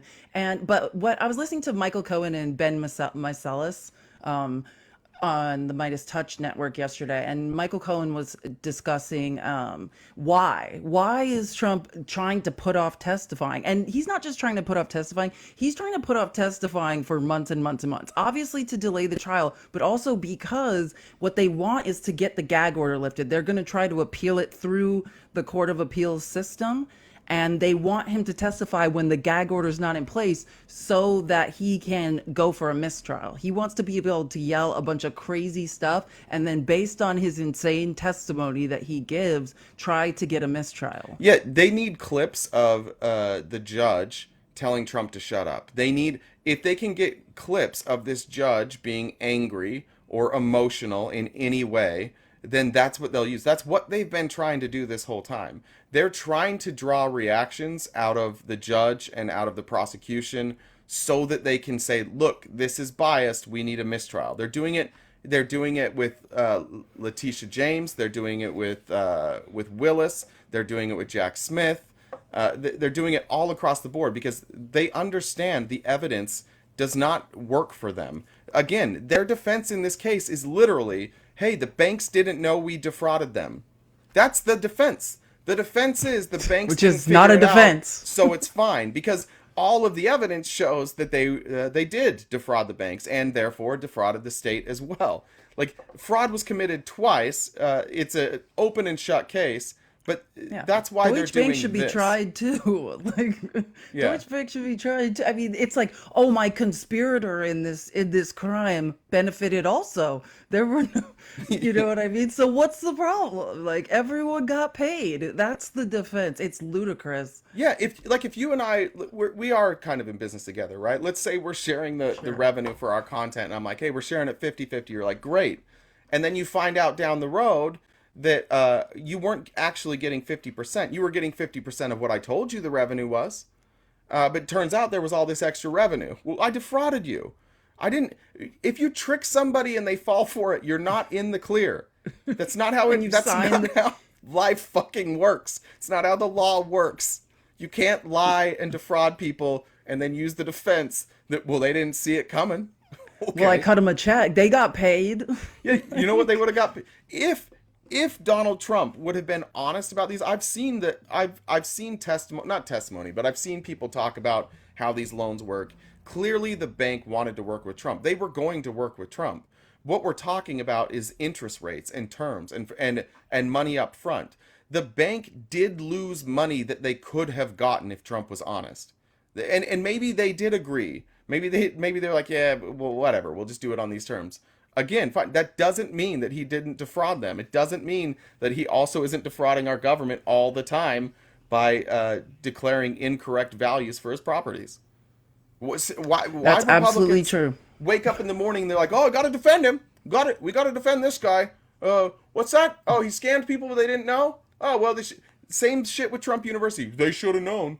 Oh, you can get a worthless degree at a regular college too. That's capitalism. Yeah. That's capitalism. Not he defrauded people, but, oh, well, it's not the worst thing. Okay, it's still fraud. It's still, this is what he does. Yeah, he signed his name. Sorry, signed his name on the documents. So did his two genius sons. Like fraud. Yeah. Fraud. Anyways, but yeah, so just to recap what we've said about this. Yes, so the judge denied this. And if I remember, I'm going to record it cuz when it's actually recounted what happened, Judge Engoron is a gangster. Like he humiliated Chris Kice for even trying this. Like he asked like the prosecution, like, how does that sound? Should we postpone this Donald Trump's testimony for an indefinite amount of months? And they're like, absolutely not. He just looks back at Chris Kice and it's like, absolutely not. Yeah. Like, I think you can see that I really considered it here. Like sarcastically. Like that judge is like not playing around. I love it. We're at a point Okay, so that outside of Alina Habba, like I've started to feel sympathy for Trump attorneys. Just waking up like, what the like they wake up, they do the same thing we do. We wake up, we open up a Twitter and we're like, what the fuck? Except for we're like, all right, we're going to talk about this. And they're like, now I got to figure out a way to defend this tweet I just did. Like it's a bad job. It was so fun. It's a bad Before job. Chris Kice, it's funny you say that because before Chris Kice went to go argue that, Lisa Rubin, who is she's a lawyer, legal correspondent for MSNBC, super smart. She is at this court. She has a courtroom pass. She's in there all the time. And she asked him outside the courtroom before, like, is this your move? Because anybody who's a lawyer, as she explained it, knows this is an impossible thing. The judge is going to, if you're a lawyer that goes to try to make this argument, like, you're about to be laughed out of the courtroom. And, and Chris Kice responded to her when she's like, is this the move? You're going to go try to, like, get this, like, make it so he doesn't have to testify on Monday. And Chris Kice is like, I think you know how well this will go over. Like, he already knew, but Donald Trump is forcing him to try. So it's like, he already knew, like, I'm walking in here to be humiliated. Here we go. Beautiful. Like, I can't imagine, like, having to just humiliate myself. Yeah, it's no go. Okay, so moving on. Yesterday, if you know me, you know I love C-SPAN. It's the new ESPN. Like, you have a congressional C-SPAN hearings addiction. are wild. Yeah, it's a real problem for you. Hearings are wild. Well, yeah, it's funny because we had that one not lovely person on our show yesterday, and we had the discussion about the Republican line. Oh, we need to protect women's sports, and I keep saying like. The Republican, it is such an oxymoron to even speak out of your mouth if you vote Republican that you want to protect women. The Republican Party regularly on the day is legislating against women. And yesterday in a congressional hearing called Transgender Athletes in Sports, which was all about protect women's sports. Like super important. Yeah, super important. So all of the Democrats who are mainly lawyers and AOC, like on the oversight and accountability hearing, made a case of let's show the Republican record on protecting women, it is zero. I haven't seen it yet. I didn't watch it yet. Everybody that got their that had 5 minutes was just like, let me list the ways in which the Republican Party has never protected women. And it was just brutal. But like, I'll play a couple, like, I can just play AOC's. And Jasmine Crockett, as usual, was outstanding as well. I love her. Oh, wait, I'm not going to play it from there. 1 second.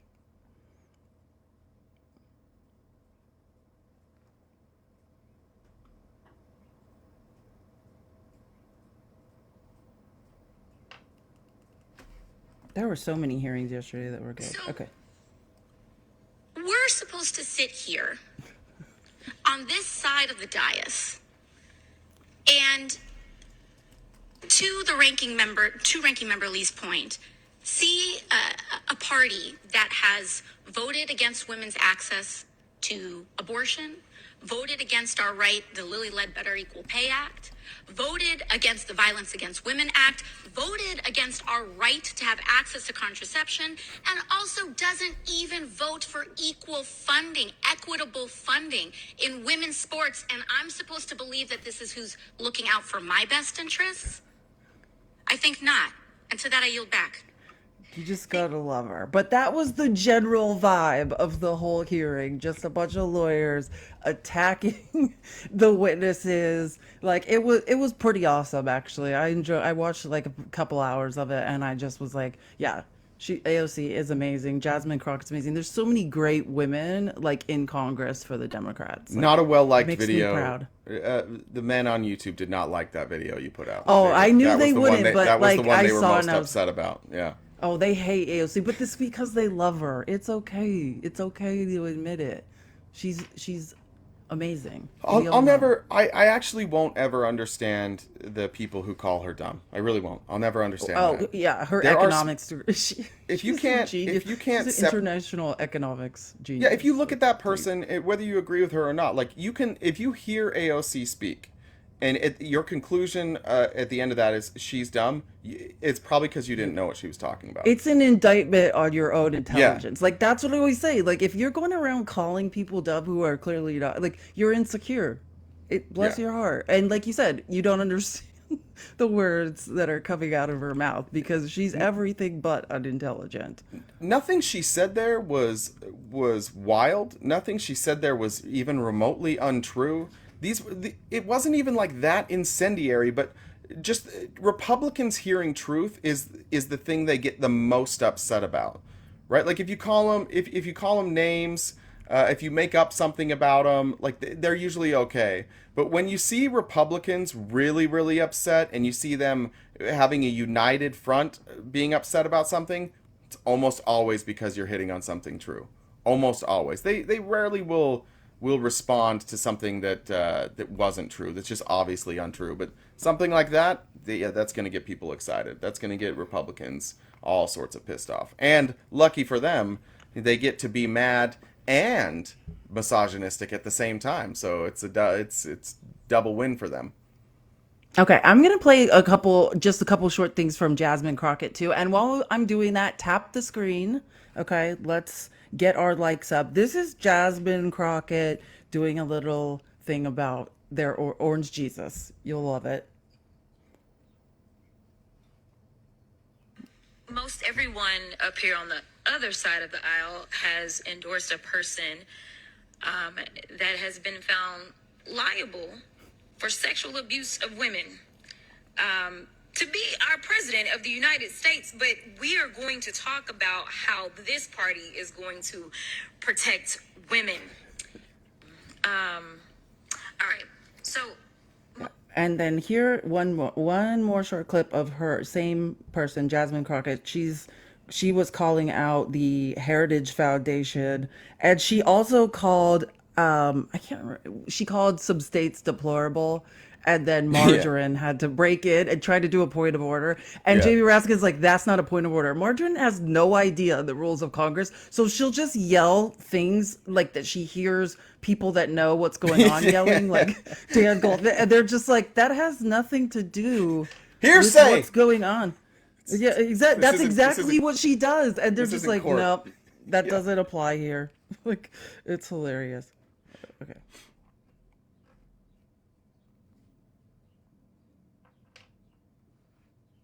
with what women need, we see states pushing back, at least states that will allow you to push back. I'm from the state of Texas, and of course, they don't want you to ever have an opportunity to raise your voice in the state of Texas. In fact, Ms. Perry, I know your organization, the Heritage Foundation, loves Texas. Ooh, they love Texas. They always sending us some nonsense bills that somehow set this country on the wrong trajectory. They send them to Texas. They send them to Florida.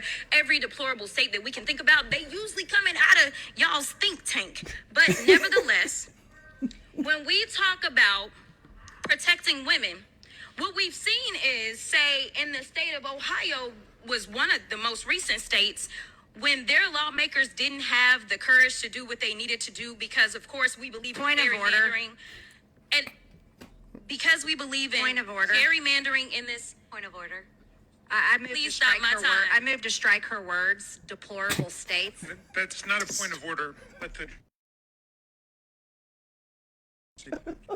The committee will Just has no idea what's going on, just yelling words. Point of order. I No. move That was to Jamie strike. Raskin, who was like, Jamie Raskin's like, that's not a thing. Like, can we please just continue on? Like, By the way, this turn her is one mic of the off. things. This is one of the things that got us Kevin McCarthy, getting Marjorie Taylor Greene speaking roles on these committees. That's one of the things that Republicans were fighting for, that McCarthy had to capitulate to. And once again, he's the gift that keeps on giving. She's so stupid that her own party won't side with her. Half her party's like, that she's crazy. Why? And that's just Kevin McCarthy for you, wheeling and dealing to keep power. Gave us Marjorie Taylor Greene to walk in and just like fuck up every single thing she ever tries to do. It's beautiful. You're so right. If he didn't do it, if he never made those deals to become speaker, right? Like, think about the idiots that he put on oversight and accountability are usually lawyers or people who understand, have been in Congress a long time, understand the rules. You know what I mean? And the Democrat. It was time for an oversight and internet troll. Yeah. We've had enough lawyers. We've had enough intellectuals. We're going internet troll this time. Let's see how that works out. If you don't watch Congressional, if you don't watch C-SPAN, our oversight and the Democratic oversight and accountability team is stacked. Like, we are the Alabama football It's team. like from the who's of law schools. Yeah. Yeah, it's like lawyers that... Yeah, like led by Dan Goldman. Like, it's scary what's going on in there. And then they face it off against Lauren Boebert, Marjorie Taylor Greene, people that don't even know the rules, don't know when to speak or not speak. Like, or what words mean. They shot themselves in the foot. They should have put whoever understands how to function in that room on the oversight and accountability team. The reason they've embarrassed themselves, the Twitter hearings, embarrassment after embarrassment after embarrassment in the media, is because of who Kevin McCarthy put in that room. And he had to. Maybe, what if Matt Gaetz all along is just sabotaging the Republican Party? Because that's what it looks like. If you found out that Matt Gaetz was a Democrat plant, you'd be like, that makes way more sense than like what we thought he was doing. Because it makes no sense. He's the smartest one. By far. Far. And he's on the oversight team. He's going to take the same path as McCarthy. He might not get Speaker of the House, but he's just looking to get out of here. He's looking to get out and make a bunch of money, probably as a political commentator. He already works at gifted. Newsmax. He already has a side gig. He's good. He's honestly good at it too. I mean, I hate what he says, but he floated being head of DOJ. Do you remember that? He was like, maybe I'll get appointed head of DOJ. And Trump approves all of Matt Gaetz's moves. Matt Gaetz is a player. You know what I mean? Like, how you make things happen in the House of Representatives is knowing the rules. Do you know what I mean? It's about who knows the rules, who knows the loopholes. Unfortunately, he's mostly a player in like middle schools and high schools. That's the problem. He's got a reputation as a player. Rumor, a recent investigation. Allegedly, yeah, that's what they're saying. I'm not saying that. They are saying the middle schoolers and high schoolers that are speaking out are saying he's a player. But again, I'm not saying that. That's what they're saying. And his wife is like so long suffering. I don't know how she does it. I don't know. She's really pretty. I don't know. That has nothing to do with it. But I was reading a study this morning. From I can't remember, but this I don't remember who did it. It's from the Huntsman, maybe. Anyways, that children in Utah are much likely to have an adverse childhood experience or a parent who's struggling with mental health.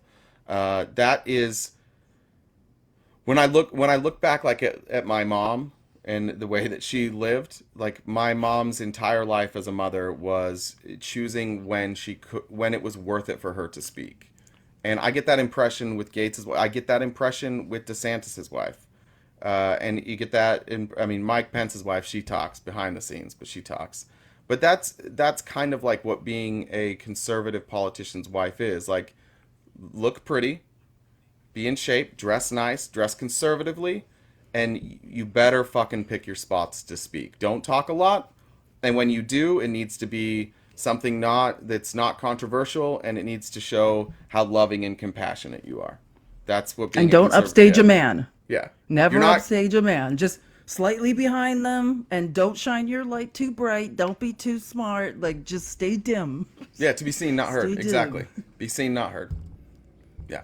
Yeah. Okay. And so let's move on to by the way, the politicians who have wives that they may not, society may not deem them beautiful. You don't see those wives. Okay? You don't hear from them or see them. So there's like another level of wives that like don't that aren't whatever. Yeah, they don't exist. Conservative Like, pretty. And we don't see them. You never see them. Yeah, the Aryan ideal of pretty. It's crazy. So, okay. So let's move on to last night's disaster. Trump's Did you say town stay hall. dim? Stay dim, yeah. You said that just hit me. That's good. Stay dim. That's the Republican women motto. Stay dim. Stay Let dim your light forever. not shine. Put your fucking Not light under a shine bushel. Too bright. Exactly. Way under that bushel. Never dimly shine. That's Yeah. the goal for Republican women. It's a horrible gig. I talk way too much. I wouldn't make it 5 seconds. Okay, so last night Trump had a town hall that was pre-recorded, I think probably because they had to edit out, it was basically like he's going to do one of his insane Trump rally speeches, and that cannot be aired live Not on Fox. network television. Not on on Fox. Fox. They're not watching with their themselves now. advertisers. Yeah. Yeah, so, and not with the lawsuits, right? So they Yeah. had to like pre-record, and it was an hour with Hannity. It was such a softball thing, but even with the softball things, Trump still had to fail as So the As he first does. link under number 12, I just want to go over, like, CNN did a fact checking of Trump's Fox News town hall. So let's tap the screen while RTP goes to the restroom I'm not or in the whatever he's restroom. doing. I'm just okay, I'm whatever. I'm just grabbing a drink. Okay, so I just want to go over, it's not too long, just some things the incorrect things that were pointed out. So, okay, so the first thing was Afghanistan. And if you look up this article, it's just fact checking Trump's Fox News town hall. It's a CNN article, and it has some good things you can use in debate or like handling objections with family members. So the first one is Afghanistan. In criticizing President Joe Biden's handling of the withdrawal of American troops of Afghanistan, oh, we hear this all the time in lives. Trump claimed that last night Trump claimed, quote, they also left $85 billion of the best military equipment because I rebuilt the military. They left $85 billion, not million, billion dollars worth of military equipment behind, the most embarrassing moment in the history of our country. Okay. So then the fact check. Yeah, we know that he's thinking 83 billion. And 83 billion is the total amount of money we spent in Afghanistan, right? 83 billion. It's a rounded up figure for the total amount of money Congress appropriated during the war to fund supporting the Afghan security forces. A minority of this funding was for equipment. Now, what's the real number of how much equipment we left That's what I was behind? going to say. Oh, you already saw. I was going to tell you to guess, but yeah. What do you think the total number of the equipment left behind? Because it's not $85 billion. So Trump's $85 billion figure is false. While a significant quantity of military equipment that had been provided by the U.S. to Afghan forces was indeed abandoned to the Taliban upon the U.S. withdrawal, the Defense Department has estimated that this equipment had been worth about $7.1 billion. A chunk of roughly $18.6 billion worth of equipment provided to Afghan forces between 2005 and 2021. 2005. 16 years. By the way. Yeah, so 16 years. So basically in military spending, they spend more yearly, like almost on Viagra for the military. Hell no, yeah. just kidding. That's 43.1 million. Keep it hard, brothers. Keep it hard, brothers. $43.1 million a year on Viagra for the military. Makes perfect sense. And some of the equipment left behind was rendered inoperable before U.S. forces withdrew. So the actual number is 7.1 billion, not 85 billion. And that's of a roughly 18.6 billion total over 16 years worth of equipment. It's close. 7 is close to 85. He's just It's rounding close. up. He was Yeah. rounding. It's a rounding error. It's a rounding error. So, okay, Trump indictments. This is That's Trump probably called the same. indictment. That's the same type of shit that like he did on his. This is why he's in trouble with financial disclosures because of this shit. Because he just does this. He picks a number. He doesn't I fucking rounded care. up 70,000 square feet of my penthouse. Who the fuck cares? In New York. I forgot that I didn't have a 70,000 square foot closet. I was gonna say the F so word less this is- today. I'm gonna try. Sorry. I'm trying. Trump indictment. Trump called the charges stemming from the 4 criminal cases against him, quote, made up, and claimed that while he has been indicted 4 times, the legendary gangster Al Capone only got indicted once. He has been, if you watch all of Trump's rallies, he's been very focused on Al Capone. That's his new idol. Yeah, so this is the quote. I often say Al Capone, he was one of the greatest of all time. If you like criminals, do you hear this, people? The projection, self-report. He was a mob boss, the likes of which Scarface, they call him. He got indicted once. I got indicted 4 times, Trump said. Okay, so here's the facts. Trump's claim that Capone was indicted only 1 time is false. Capone was indicted at least 6 times, and that didn't include various criminal charges against Capone that did not involve an indictment, such as misdemeanors or obscure other cases. Capone was indicted 3 times in 1931 alone. He was famously convicted of tax evasion. Does it sound familiar? Well, he has chosen someone that has committed that is a mob boss who finally was taken down for financial crimes, which is literally currently what is happening to him with his businesses. And it was interesting how they brought him down. What they did is they kind of infiltrated his organization, and piece by piece they got people to turn.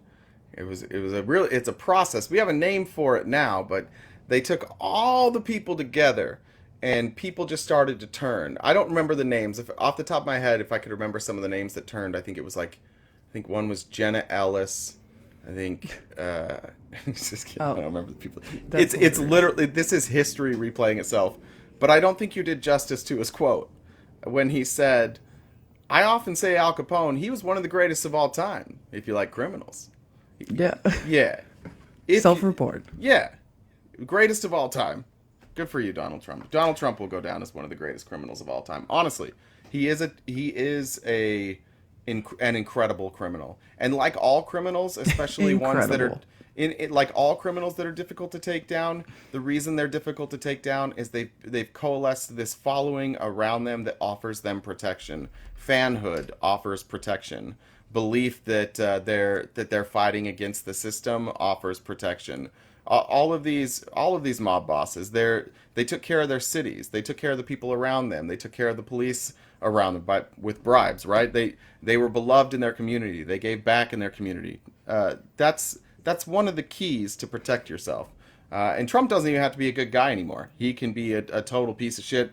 Doesn't matter. Everybody will just still love him. He used to have to donate money to charity and like go to events where they're talking about maybe like spaying and neutering your pets or like foreign aid to Africa. Spaying or and something. neutering your pets. Yeah, well, he's a big Bob Barker fan. Yeah, I was right there with you. Remember spaying and neuter your pets. Yeah, now he's like, this is fucking great. I don't have to do any of that stuff. I can just tweet and golf, and these people, these dummies, eat up anything. They'll believe anything I say.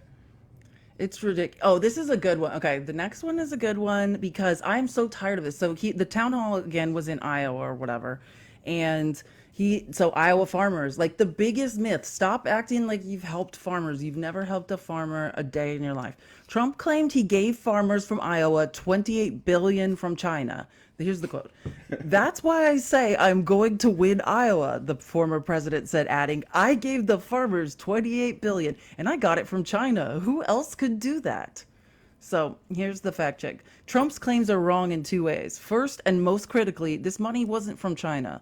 Though the Trump administration made the payments because farmers had been hurt by his trade war with China. He started it. He's the one that hurt them. Let's get it right. The aid money came from U.S. taxpayers, right? We paid the farmers back for what Trump's war with China. That's what happened. Study after study, including one from this year from the federal government's bipartisan U.S. International Trade Commission, has found that Americans, us, have borne almost the entire cost of Trump's tariffs on Chinese products.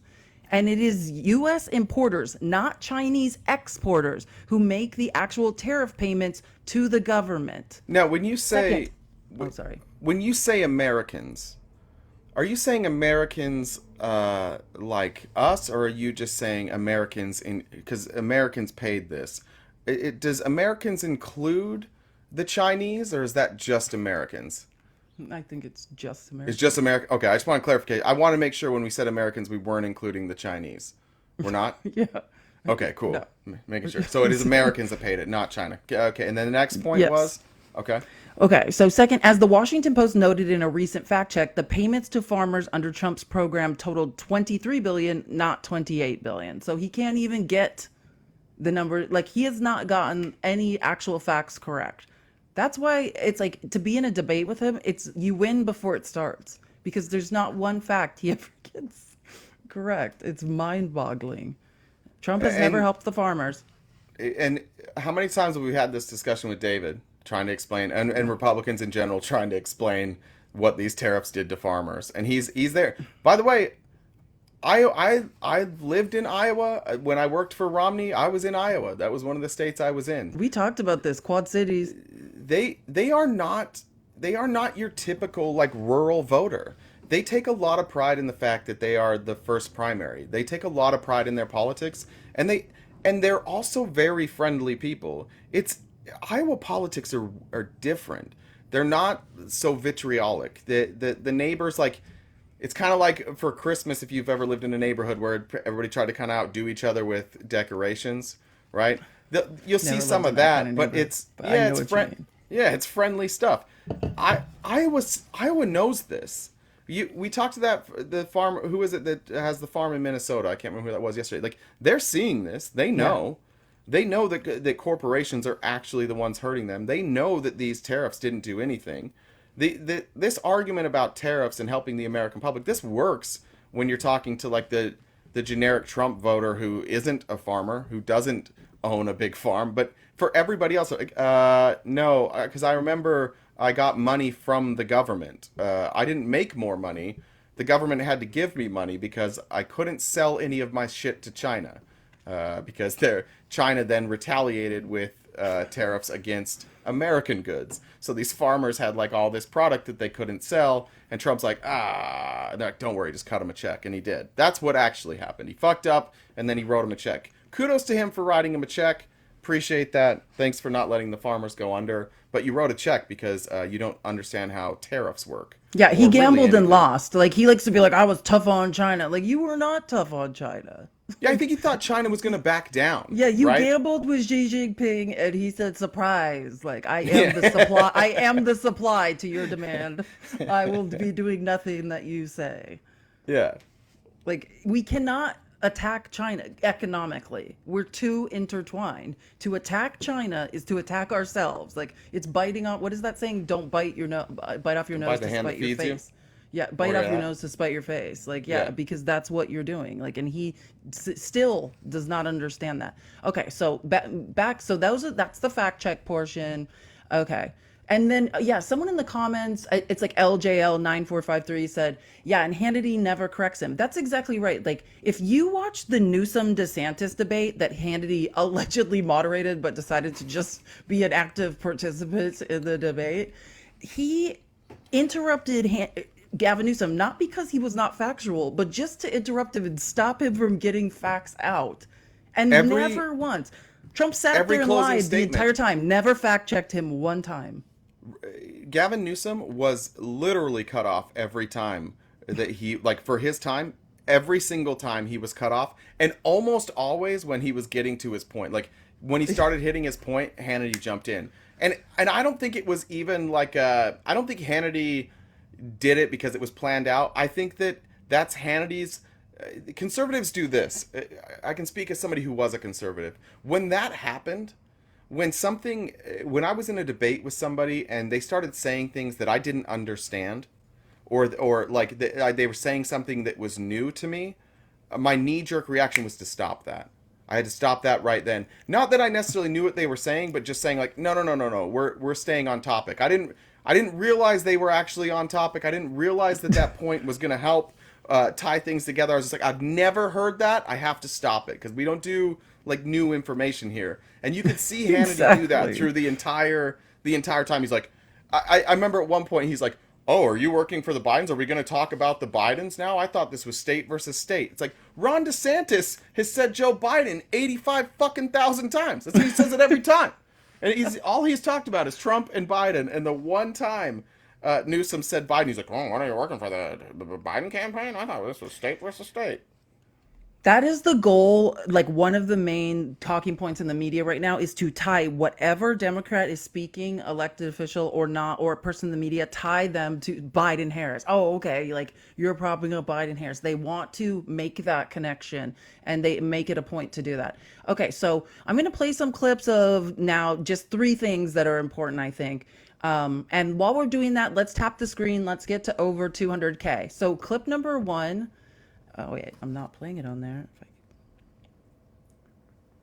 So clip number 1, what happened was the first time. So Hannity was trying to make the point, which I think Hannity's just trying to be a friend to him and get and clear, and thinking, okay, I'm going to clarify some things that the American public is really worried about. So he tries to, say like, hey, there's some people worried that you're going to get elected and you're going to abuse power and you're going to do some illegal things, like, here's your chance to say that you are not going to do that.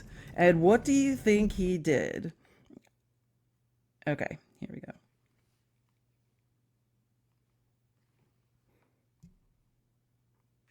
You use the words, I am your retribution. And now before that, you said if you've been wronged, and you used other words as well. But I want to be very, very clear on this. To be clear, do you in any way have any plans whatsoever, if reelected president, to abuse power, to break the law, to use the government to go after people? You mean like they're using right now? So, in the history of our country, what's happened to us, again, has never happened before. Over nonsense, over nothing, made up charges. I often say Al Capone, he was one of the greatest of all time, if you like criminals. He was a mob boss, the likes of which Scarface, they call him. And he got indicted once. I got indicted 4 times. I wonder what my father and mother would say looking down. We had a lot. Probably So say that's the military first school time. didn't work. God damn it. Yeah, and he I know he's not pleased, and so that was the first time he tries to ask him about abuse of power. Completely deflects, but not just deflects. Goes into talking about his criminal life and his criminal idol. You know what I mean? It's always a self-report. So then Hannity goes back and tries to ask him asks him a second time, like, "Hey, you didn't answer the question the first time. Like, answer the question." And this is what The media has been focused. We almost have to go to a break. I want to go back to this one issue, though, because the media has been focused on this and attacking you. Under no circumstances, you are promising America tonight, you would never abuse power as retribution against anybody. Except for day 1. Except He's going crazy. Except for I will. Day 1. Meaning? I want to close the border and I want to drill. That's drill, not drill. that's not retribution. deflection. I'm gonna be, he keeps, we love this guy. He says, you're not gonna be a dictator, are you? I said, no, other than day 1. We're closing the border and we're drilling. After that, I'm not a dictator. So that sounds to me like you're going back to the policies when you were president. All right, take a break, just getting started. Oh, I'm sure that is what it sounds like to you, fucking Hannity. Because what it sounds like to the rest of the world is the same shit every dictator's ever said ever. Yeah, I'm gonna be a dictator, but just for a little bit. Then I'll stop. Yeah, Wait, that I'm not happens. leaving. I decided I'm not leaving power. Surprise! Here's a list that's of- how it all. Yeah, here's a list of famous dictators who only did it for a little bit. That's a list. None. Are you kidding? Unfortunately, God, it was none. he's saying fascism. And by the way, let's talk about those 2 things specifically. He says he's going to be a dictator on day 1. Number 1, he's going to close the border. How? If he's going to do it where he feels like it will be upheld, is he going to declare an emergency, what he told a us health already. emergency? That's the plan, to use the legal precedent of remain in Mexico to claim that immigrants are diseased. Great. That's I mean he Not said that. possible. Not possible unless the only way this is possible is if he has somehow instilled judges who will uphold his rulings and military personnel who will do things that are unconstitutional. and people at Border Patrol who will do things that are unconstitutional, and a Congress who will go along with all the dumb shit he says. So that's number one. Not super possible. Number two was drill, drill, drill. Our government doesn't drill. We didn't nationalize oil yet. If he's saying nationalizing oil, that's terrific. I agree with him. I'm guessing he's not. So what is he saying? Like, he's just going to open up drilling like wherever the fuck you want? Is that the idea? Because we're drilling more, or at least at one point we were drilling more. No, we are. We've got permits sitting there that are going unused. What is he talking about? This is what he's doing. He's testing to see if you guys are cool with fascism, and you are cool with fascism. In fact, you're big fans of fascism. You heard the crowd. They cheered. When asked, will you be a fascist? He's like, only for a day. And the crowd's like, yay, fascism. That's the Republican Party. Stop telling me you're not fascist. If there's a single Republican in here, please come up. Tell me how you are not fascist if you support this guy.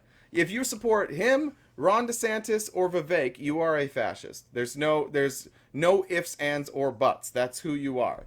And if you're not a fascist, come tell me then how you're supporting them. And if you are a fascist, come tell me about why you're so excited about fascism. Yeah, fascism is only exciting for the people in charge, like no one else. Eventually, they come for us all. Good point by Purple Kelly. You know who doesn't like fascists? Anti-fascists. You know who Republicans really hate? Anti-fascists. Why would you hate an anti-fascist? They're just standing against fascism. Why would you hate them? I wonder. I don't know. We were just told to, so we do it. Hold on. Don't give him too much credit, because one of my first times in lives, I had a MAGA person was railing about Antifa, and I'm like, what is Antifa? And he said, anti-First Amendment. Like, there is a contingent of people out there who are not even aware of what Antifa is. They think it means anti-First Amendment. Oh, we're saying the same thing. God help us all. We're saying the same thing. I'm saying that they have been told to hate Antifa. They've just been told, hey, these are the bad guys. They're like, oh, that's the bad guys. We hate them. They don't know. The reason the people told you they were the bad guys is because they're the ones saying, like, stop being fascist. And the fascists are like, hey, people are going to figure out we're being fascist. We don't like that. So they're now the enemy. Pointing out fascism is the number one thing that will get you hated in this modern Republican Party. Should you point the finger at fascism and say, hey, that looks like fascism, you are now the enemy. Yeah, and it's about not learning definitions. Like fascism, what is it? Okay, there's 14 points of it, and they're terrifying. Or it's like with Antifa, don't learn the definition, you just know the word and you know it means bad. Same thing with Marxism. That, like you said, you thought Karl Marx was some dictator. No, Marxism is just he's a guy who pointed out that capitalism doesn't work. I actually did find out. That's who Karl Marx is, a guy that criticized capitalism. I actually found out yesterday, though, that Karl Marx had a 3-year reign as head of his HOA, and he did operate like a dictator. So I wasn't way off. He was a horrific HOA president. His HOA. Yeah, he didn't deal with that well. So he was kind of a dictator, but just with his HOA. I found that out. Okay. Can I share a video that I don't think we covered? I don't know if you caught this. It's weird that this video came up for me not through political Twitter. Let me find it real quick. Here it is. This video came to me via sports Twitter, which was very strange to me. There is a contingent of sports not broadcast, but sports broadcasting personalities that I like, who all referenced this video yesterday. This is, I think this was from yesterday, during the, all right, I don't know. Yeah, it was yesterday. So this is during that same hearing. They're talking about weaponization, I believe. And these are the presidents of Harvard, MIT, and Penn. Did you see this? And they're asked a question by your favorite. Oh yes. Sellout. That it was a Senate hearing. Was it a Senate hearing? Yeah, Elise Stefanik. I didn't listen. I did not listen to this hearing, but I saw clips on Twitter. But yeah. Well, here we go. So it was Dave Portnoy. It was Rich Eisen. It was all these sports commentators saying, like, what the fuck are these, like, what the fuck are Harvard, Penn, and MIT saying here? Like, of course you shouldn't say this. I just want to play the full clip for context. Maybe. Jews violate MIT's code of conduct or rules regarding bullying and harassment? Yes or no? They've targeted at individuals, not making public statements. The question was, does calling for the genocide of Jews violate your university's code of conduct or rules regarding bullying or harassment? Yes or no? This was a hearing about Calling for the genocide of anti-Semitism. Jews does not constitute bullying and harassment? I have not heard calling for the genocide for Jews on our campus. But you've heard chants for intifada. I've heard chants, which can be anti-Semitic depending on the context, when calling for the elimination of the Jewish people. So those would not be according to the MIT's code of conduct or rules? That would be investigated as harassment if pervasive and severe. Ms. McGill, at Penn, does calling for the genocide of Jews violate Penn's rules or code of conduct? Yes or no? If the speech turns into conduct, it can be harassment, yes. I am asking specifically calling for the genocide of Jews. Does that constitute bullying or harassment? If it is directed and severe or pervasive, it is harassment. So the answer is yes. It is a context-dependent decision, Congresswoman. It's a context-dependent decision. That's your testimony today. Calling for the genocide of Jews is depending upon the context. That is not bullying or harassment. This is the... I'm going to cut it there because she basically does the same thing again for the I think then the last one was at Penn. But this shows, like, for me it showed like the outrage culture and our unwillingness to understand how laws work, how free speech works, and how misleading questions can be. Elise Stefanik asked this question for one reason, in the way that she asked it. She did it for a reason. She did it because she knew it was a question that required more than a yes or a no answer. Because speech can be criminal. Speech can be punished. But there are rules for when speech can be punished. For example, when you had a bunch of people marching in Charlottesville chanting "Jews will not replace us" and other anti-Semitic slurs, that itself was protected free speech. Why? Because it wasn't directed at somebody. There was nobody it could be directed. Now, the term she used is intifada, is that right? Yeah. My understanding, you maybe know better than I, like intifada is similar to, I don't even actually know what it means. But it's similar to the, like, from the river to the sea, right? Like, depending on no, it's just, who says it means in an the uprising. context. Yes, That's what I mean. But it's just an I'm saying uprising depending or on the shaking off. context, it potentially could mean different things based on who's saying it, right? Exactly. Okay. But so yeah, that's it's a that's civil what, uprising. That's what every one of these people are saying. They're saying, look, yeah, we work on a college campus. Like we run, these are the deans of these college campuses. We understand there is speech that we hate. There's speech that we don't agree with, but we still have to follow the law.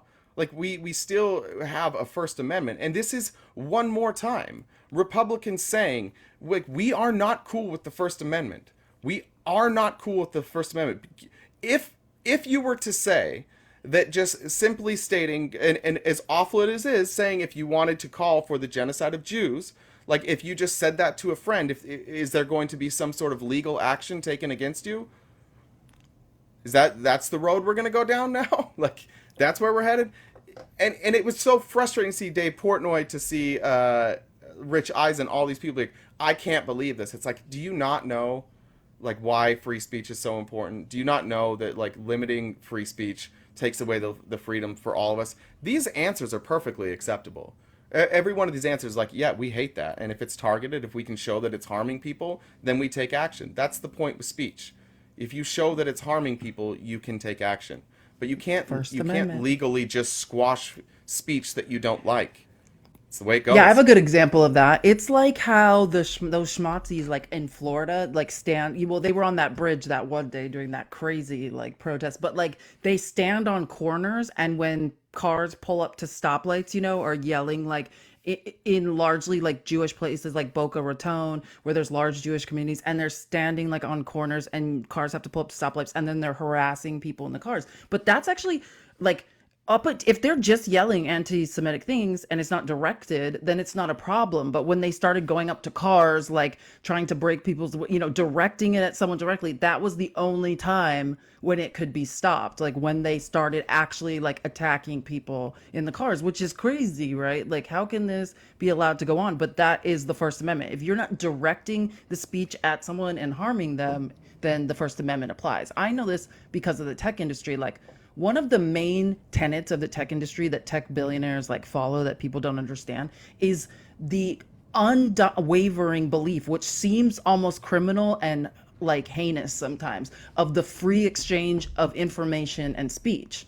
And that's why you see like heinous things being said on the internet and nothing done, because it's the belief of tech billionaires or people in the tech industry that if we limit one person's speech, where does it stop?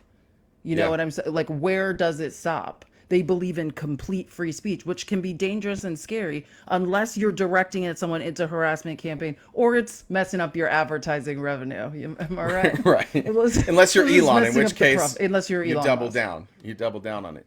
Yeah, look, it's a truth of wanting freedom. It's a truth of having a free society that people are allowed to say shitty things. It's the same argument everybody makes about California in that bill that was eventually like it was taken down, but what basically they were adding like protections for harassment against trans people. And all it was saying is that like will you go to prison for or go to jail or be fined for misgendering someone? No. But if you target that person and continuously misgender them, then it becomes harassment. And you had Republicans like, I can't believe they're doing this. Like, what now? If I don't know what somebody has between their legs, I can go to jail? No, you dumb fart. I caught it. Dumb fart. You got it. No, you dumb There we fart. You just can't harass people, just like you can't harass people in other ways. And that's all we're really talking about here. People say gross shit. There's some bad people. There's some people who say gross shit just to get attention. But that speech is protected until it harms people. And to see, I was so disappointed to see that this wasn't just coming from the right. Somebody in Discord said MSNBC was complaining about this morning. That's what you call virtue signaling. That's what that is. Morning Joe is virtue signaling for 4 hours. That's what the show is. And virtue signaling is cowardice. That's really what it is. It's you knowing that people are saying something bad, and you want to agree that what was said was bad, and you care more about that everybody knows that you don't want to perform a genocide.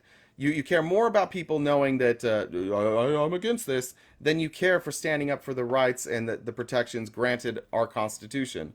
I do think it's similar to the conversation we had, like that we have with heinous crimes. I don't want to get back into it because I'll get killed, but like with Rittenhouse, like sometimes you do have to look at that law and say, okay, what he did was awful. I think we should change the laws. But if you look at the laws, like, all right, and they did change it, but it was legal when he did it. Yeah, that's right. a fact. Like that was not a crime when he did it. But in this case, speech has to be protected, including heinous speech, because the second you start limiting speech that isn't affecting anybody, you're headed towards fascism. And oh my God, Republicans limiting speech headed right towards fascism all goddamn day. And that's just like with the limited gag order we were talking about in this New York civil case. He's targeting a court clerk, right? Specifically targeting. It is it's not protected under free speech, especially when you're in a civil case, but also you can't go after somebody. That's no longer free speech. That's why he's being gagged. He's not protected under the First Amendment. Like people need to really learn what the First Amendment is and why it's important. That'd be dope. Okay. This is a good one. I don't know if you guys, this is gonna sound crazy. Do you guys remember, this goes to like Trump, Michael Cohen, he's a mob boss. He refers to himself as a mob boss. He's a Queens, New York mob, a good old boy, Queens, New York mob boss. Like, so Newsmax has been having a special guest on. Yesterday was the second time I saw him. I don't know if you guys are aware of who Sammy the Bull Gravano is. That was John Gotti's guy, right? Yeah, John Gotti's hitman. Yeah. Like this man, like like I believe like maybe I mean he's confessed to I think 19 unalivings, personal up close. That's high. That number's high. That's The quite number, a few. ideally, that number should be 0 for people, but the number definitely shouldn't be 19. That's high. Yeah, Yeah. it's absolutely. Let me just okay, maybe we will play this clip. So John Gotti is no longer with us. Sammy the Bull R.I.P.. Gravano has been a special guest on Newsmax this week. Now they're trotting him out. Why would they need some guy, a mass unaliver to be giving political commentary? Oh, he's being trotted out to say that his crimes are nothing in comparison to the Biden crime family. Yes. No, I swear didn't to you. read this one. Yes. Stop it. No, I'm gonna play the clip because you guys are gonna believe me otherwise. This is the second time I saw him on there. Yesterday was the second time. This is the new thing. Okay, they've got an actual mob person who admits to unaliving 19 people. He was a hitman. To say that the Biden crime family is far worse than anything he's ever been a part of. Sure, It's just terrifying. Like, These fucking Bidens. Make it make sense. It's like we're living in some sort of farce. I can't even fart. And the consequences that come with it. But do you see the Bidens at all having any consequences or just going on with their lives like they've been doing for years now? Well, that's exactly what they're doing. And I learned years ago, we rigged different things, unions, different kinds of businesses, associations, jacked up prices. But in a moderate way, it seems like the public gets numb, to certain crimes, certain things that happen. They just get numb to it. They'll complain about it, but they won't do anything. And right now, he's getting away with it because he has a lot of power on his side. He has big tech. He has a good part of the media who don't report this stuff. Some people like, I spoke with Jesse Waters from Fox. Yeah. Was bold enough to talk about these things. You guys are. Yeah. So if you have people like yourself talking about it, it would mean something to the country. Now, when people shut up and they don't report it, or big tech goes along with it, and all of a sudden now big tech, if you talk about it, they want to shut you down. They want to do this. They want to do that. So it stops people from talking. Sammy, can I just a quick question, because people probably remember you from the late 80s, early 1990s, and John Gotti. You were like John Gotti in New York. You were like his right-hand man. Is that accurate? I was the underboss. You were the underboss, and then ultimately, didn't you testify? I mean, they called him the Teflon Don for a reason. The government, including Rudy Giuliani, they used RICO. They tried to bring him down. I think he got off 3 times, and then finally, your testimony helped put Gotti away. Is that accurate? Yes, but okay? No, hold on, because I don't want to do a history lesson on you, but I think this is fascinating. A lot of these names, think about Tony Bobolinsky, and a lot of these names that are coming out to sort of all of a sudden expose what Hunter and the Biden crime family were up to. There are some parallels there. Do you see that as well? Even though Joe's not formally involved in organized crime, of course not. He's the president of the United States. But do you see some parallels in how all of this is now being exposed? Just about 30 seconds, please. Very little parallels. Very little. And when you say he's not part of the mafia or organized crime, I don't know any. It's more organized you couldn't get if this is an organized crime. And like I said in previous interviews, we were like choir boys compared to what they're doing now. Wow. So if you say it's not organized crime, I don't agree with that. There's no parallel. They're doing 10 times more. Listen, I never sold 10 out times the country. more. We may have raised prices in different markets. We could cut it off there, but do you hear? We are choir boys compared to him. A man who has confessed to unaliving 19 people with his bare hands. Most of them by brutal strangulation, I believe. Well, but did he have business dealings in other countries that don't seem to be have no proof of being criminal? But did he have a truck payment to his dad? Probably not. Probably not. Did he have 3 truck payments that totaled $5,000 to his dad? Almost 5,000. Almost 5,000. Yeah, This just is short. what Newsmax is now doing. They have Sammy the Bull Gravano, the underboss to John Gotti, the Teflon Don. They are trotting him out. He also was on Jesse Waters' show on Fox News saying that he is a choir boy compared to the crimes of the Biden crime family. Do you remember one of the biggest issues, and Fox ran with this for weeks?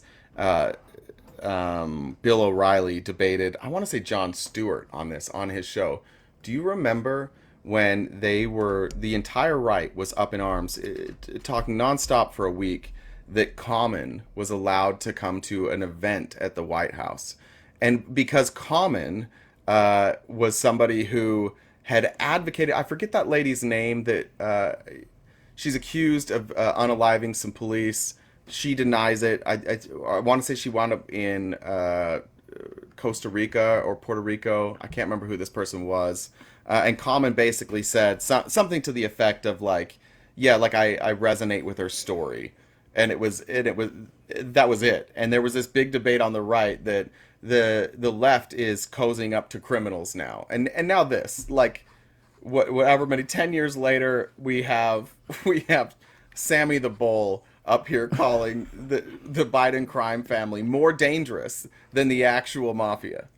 All right. For repaying a truck payment for a 2018 Ford Raptor is what we've got, people. Is what we have here. It makes perfect sense. Like, God, Fox needs another lawsuit. They've learned nothing. They have learned nothing. And Newsmax, like, it's unreal. Anyways, I just thought that was interesting. Like, I'd be interested to know how much he's getting paid for this. Like, and also, like, let's just point out, like Michael Cohen is a great example, right? This man went to jail for his mob boss, for Donald Trump, lied for him under congressional oath, went to jail, did the time for Donald Trump, and now they hate him, right? Because he's a snitch. Is there any greater snitch than Sammy the Bull Gravano? Probably not. And let's follow the line of logic. You shouldn't like him either. And let's be clear about what all of this stuff is. Republicans are Republicans. Republicans want to be Republicans. They're conservative. They don't like change. Change scares them. They're fed like Sammy's probably just a conservative person. He's old. Okay, old people generally get more conservative. They usually stop evolving. So what has happened is these people are like, oh, I'm conservative. I hate all this stuff that's happening. I don't like trans people. I'm scared of brown people coming across the border. These BLM rallies make me scared. But they can't say that because that's just like them admitting that they're phobias, right? So instead, the GOP is like, here's some other stuff we can talk about. This is the stuff that you can pretend you care about. It's like Armand yesterday. Everybody that comes up and pretends that they care about women's sports, no, they don't like trans people. And that's what this is. They come on and they talk about these stories and they don't need information, they don't need facts. It doesn't need to make sense for them because ultimately it's not actually what they care about. Do they care that Hunter Biden got money? No, they don't give a damn. Do they care if Joe Biden got money? No, they don't give a damn. They want to be back in power. And they want to get back to not having to see or hear trans people. They want to get back to like not letting immigrants in. They want to get back to trying to shut down any sort of civil rights movement. They want all of that, but they can't say that out loud. So instead, they pretend they care about all these little fringe issues. But the reality is, we all know what they want. We all know what they're actually upset about. That's why when these stories fall flat time and time and time and time again, and it turns out Trump lied time and time and time again. And every time they have a big break with Biden, it turns out to be nothing. The reason nobody changes their mind is like, oh, maybe I'm being lied to, is because they never cared about this story in the first place. It was never something that they really are bought into. It's just further evidence that their guy should be in charge. And when that evidence doesn't pan out, they're just going to the next one. These are not the issues they care about. Yep. And also, these are just they just run on this stuff. Like, it's the same thing with like Trump saying last night, I'm closing the border. The Republicans the corporations are the ones who will never close the border. Never. They need that cheap labor. You are voting for a party that has literally in your face done the opposite of what they tell you every election cycle will happen. But yet you've just never noticed? Yeah, maybe none of it ever happens. I want to walk some of that border stuff back. Like, yeah, maybe it isn't a fear of brown people. Maybe it's not. Maybe the border is the same as this Biden thing. Maybe it's something just being used to get people worked up. Because you're right. It would make no sense for the people in power to close the border. It doesn't help them. But this But they is just know their something base that, wants it. yeah, right? so they can say this is what Biden's doing. And because if you ask them, like, well, what are you going to do to fix this? They don't have any real answers. Their only possible answer that can't be rebutted is no more immigrants. It's a default position that they know they don't have to defend. Like, if they say, oh, we're going to increase border fund, like if we're going to increase funding for the border, it's like, okay, where's that going to go and how's that going to work? Is that going to be effective? We're going to build the wall. Okay, well, let's talk about like how much will that actually fix? Will that fix a big percent? And then you get in that discussion. But if you just say no more immigrants, then yeah, that technically fixes this problem where we have a problem at the southern border, right? And that's the default position. It's a cowardice position. It's a position where they don't really have any answers, and that's what's scary about fascism. Is when they get backed into a corner, they will stand on default positions that are disgusting, rather than just say like, oh yeah, maybe my initial position was wrong. Maybe I need to change course. Maybe we do need to have a more progressive immigration system. Maybe it needs to be more fair. Maybe it needs to be more transparent. Maybe it needs to be open. Maybe it needs to be easier. They can't do that because they've spent all this time demonizing immigrants and saying that they are the cause of all of our problems, that now they're stuck with one solution and one solution only. And Donald Trump's up there smart enough to know like, oh shit, like this is the one point that I can get people to agree with, and there's not really a counter argument. Yeah. If you put our military at the border and you shut down the border completely, we will have far less immigrants, almost none. If you're allowed to shoot people on site, yeah, we will have far less immigrants. You're right about that. You're absolutely right. So there's not really a counter argument. But Trump doesn't give a fuck, and Republicans don't. They just don't want to be wrong on this. They can't reverse course and offer a different strategy, because then they would have to admit that they were just fear-mongering with immigrants and using people's biases to get them to try and get Joe Biden out of office. So I've reversed course on that. Oh, I totally agree with what you're saying, and I just think it's about like in capitalism, because of the nature is to stress individualism, right? Step on anyone to get anything. It's the belief that there in America, there's a pie, right? And it's a finite amount, and there's only enough opportunity for a few people. Right? That's the belief. So we have to push people out because they're going to take a piece of my pie. Wherever, that's not how it works, right? Communally, if we get new people who are investing in our country, who are working on work visas, who are coming to enrich our tech industry, all of the engineering, all of these projects, they're actually adding to our economy. And that's how it needs to be looked at. But what it is just convincing people, hey, there's a finite amount of resources in this country. Nobody can contribute. They're only taking from you. Close the borders. But again, the Republican corporations will never allow that to happen. So you're just being sold a line of BS. Any hoot. Okay, so we can move on. Any hoot? Any hoot? I don't know. I think it's any who. It is. I don't think there's a T. You wanted to do it your way? It's like an owl, yeah. It's Felice's way. That's right. Yeah. I'll take an anywho and I'll get it with a T. That's how Felice does things. Okay. So you've got the T. Oh, nice. Oh my God, what's happening? Stop. Joke. We'll talk about whatever. Okay. So let's talk about what's going on with the Jack Smith trial in DC really quick. So Jack Smith filed some we are on 15. Okay. So Jack Smith filed some court filings, and it's just interesting for this reason. Like, Trump has not been charged with insurrection, like seditious conspiracy, like you saw some of the Proud Boys and Oath Keepers being charged. And largely that is because Jack Smith, I mean, he brought a really clean indictment that talked about, the plan, right?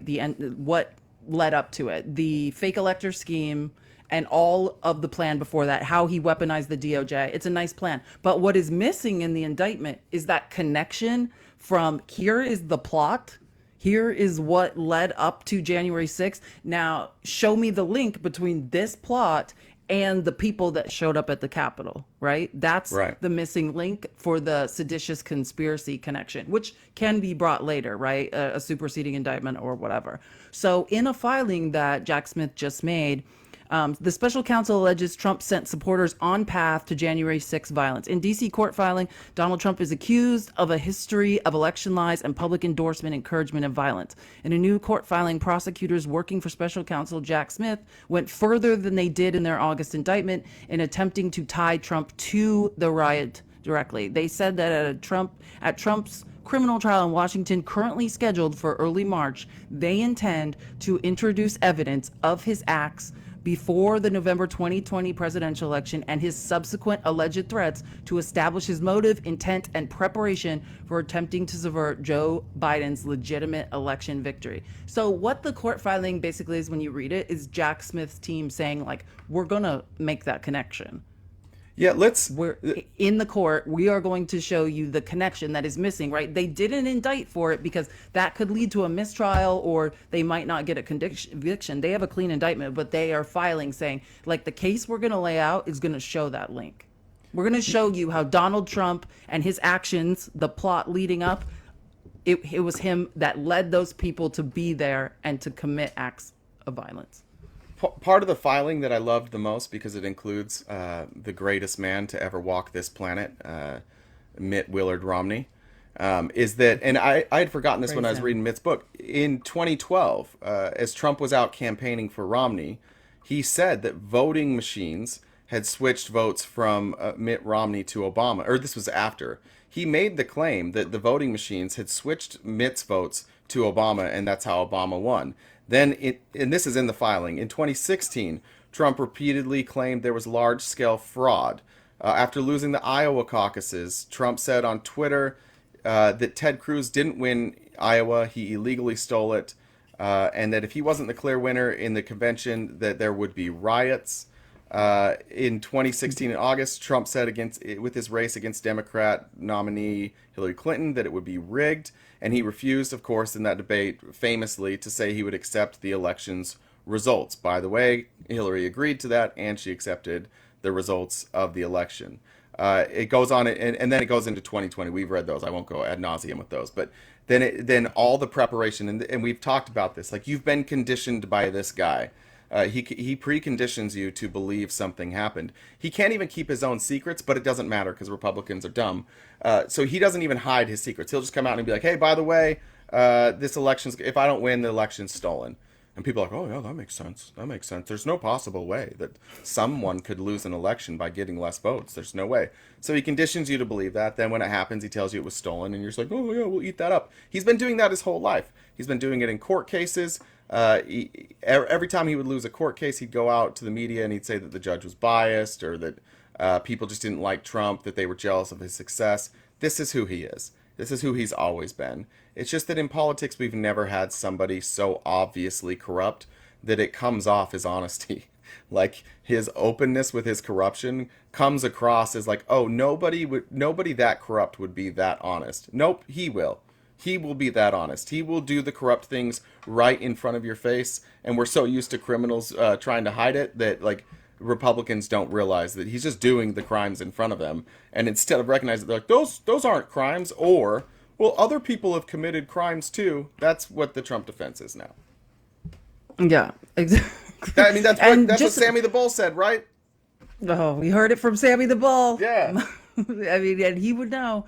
So, yeah, like, and for all the MAGA people in here wondering, like, yeah, in Trump's defense, it is, let's see, I mean, it's not unheard of, but generally, courts don't let prosecutors, I'm quoting from an article right now, introduce evidence of crimes that a defendant has not been charged with, right? Trump has not been charged with seditious conspiracy, but that link of showing that the plot, right, the conspiracy, the fake elector scheme was intended to disrupt the official congressional proceeding, right? The mob there was intended to disrupt that. It's that link that is closely related. So let me read this again. Trial courts generally don't let prosecutors introduce evidence of crimes that a defendant has not been charged with, but judges make exceptions for evidence that the government can show is closely tied to the alleged offense or a person's intent, motive, and knowledge. So Trump attorneys can respond to the prosecutor's filing by arguing to exclude. So they will try to exclude this connection, right? Because it's so incendiary.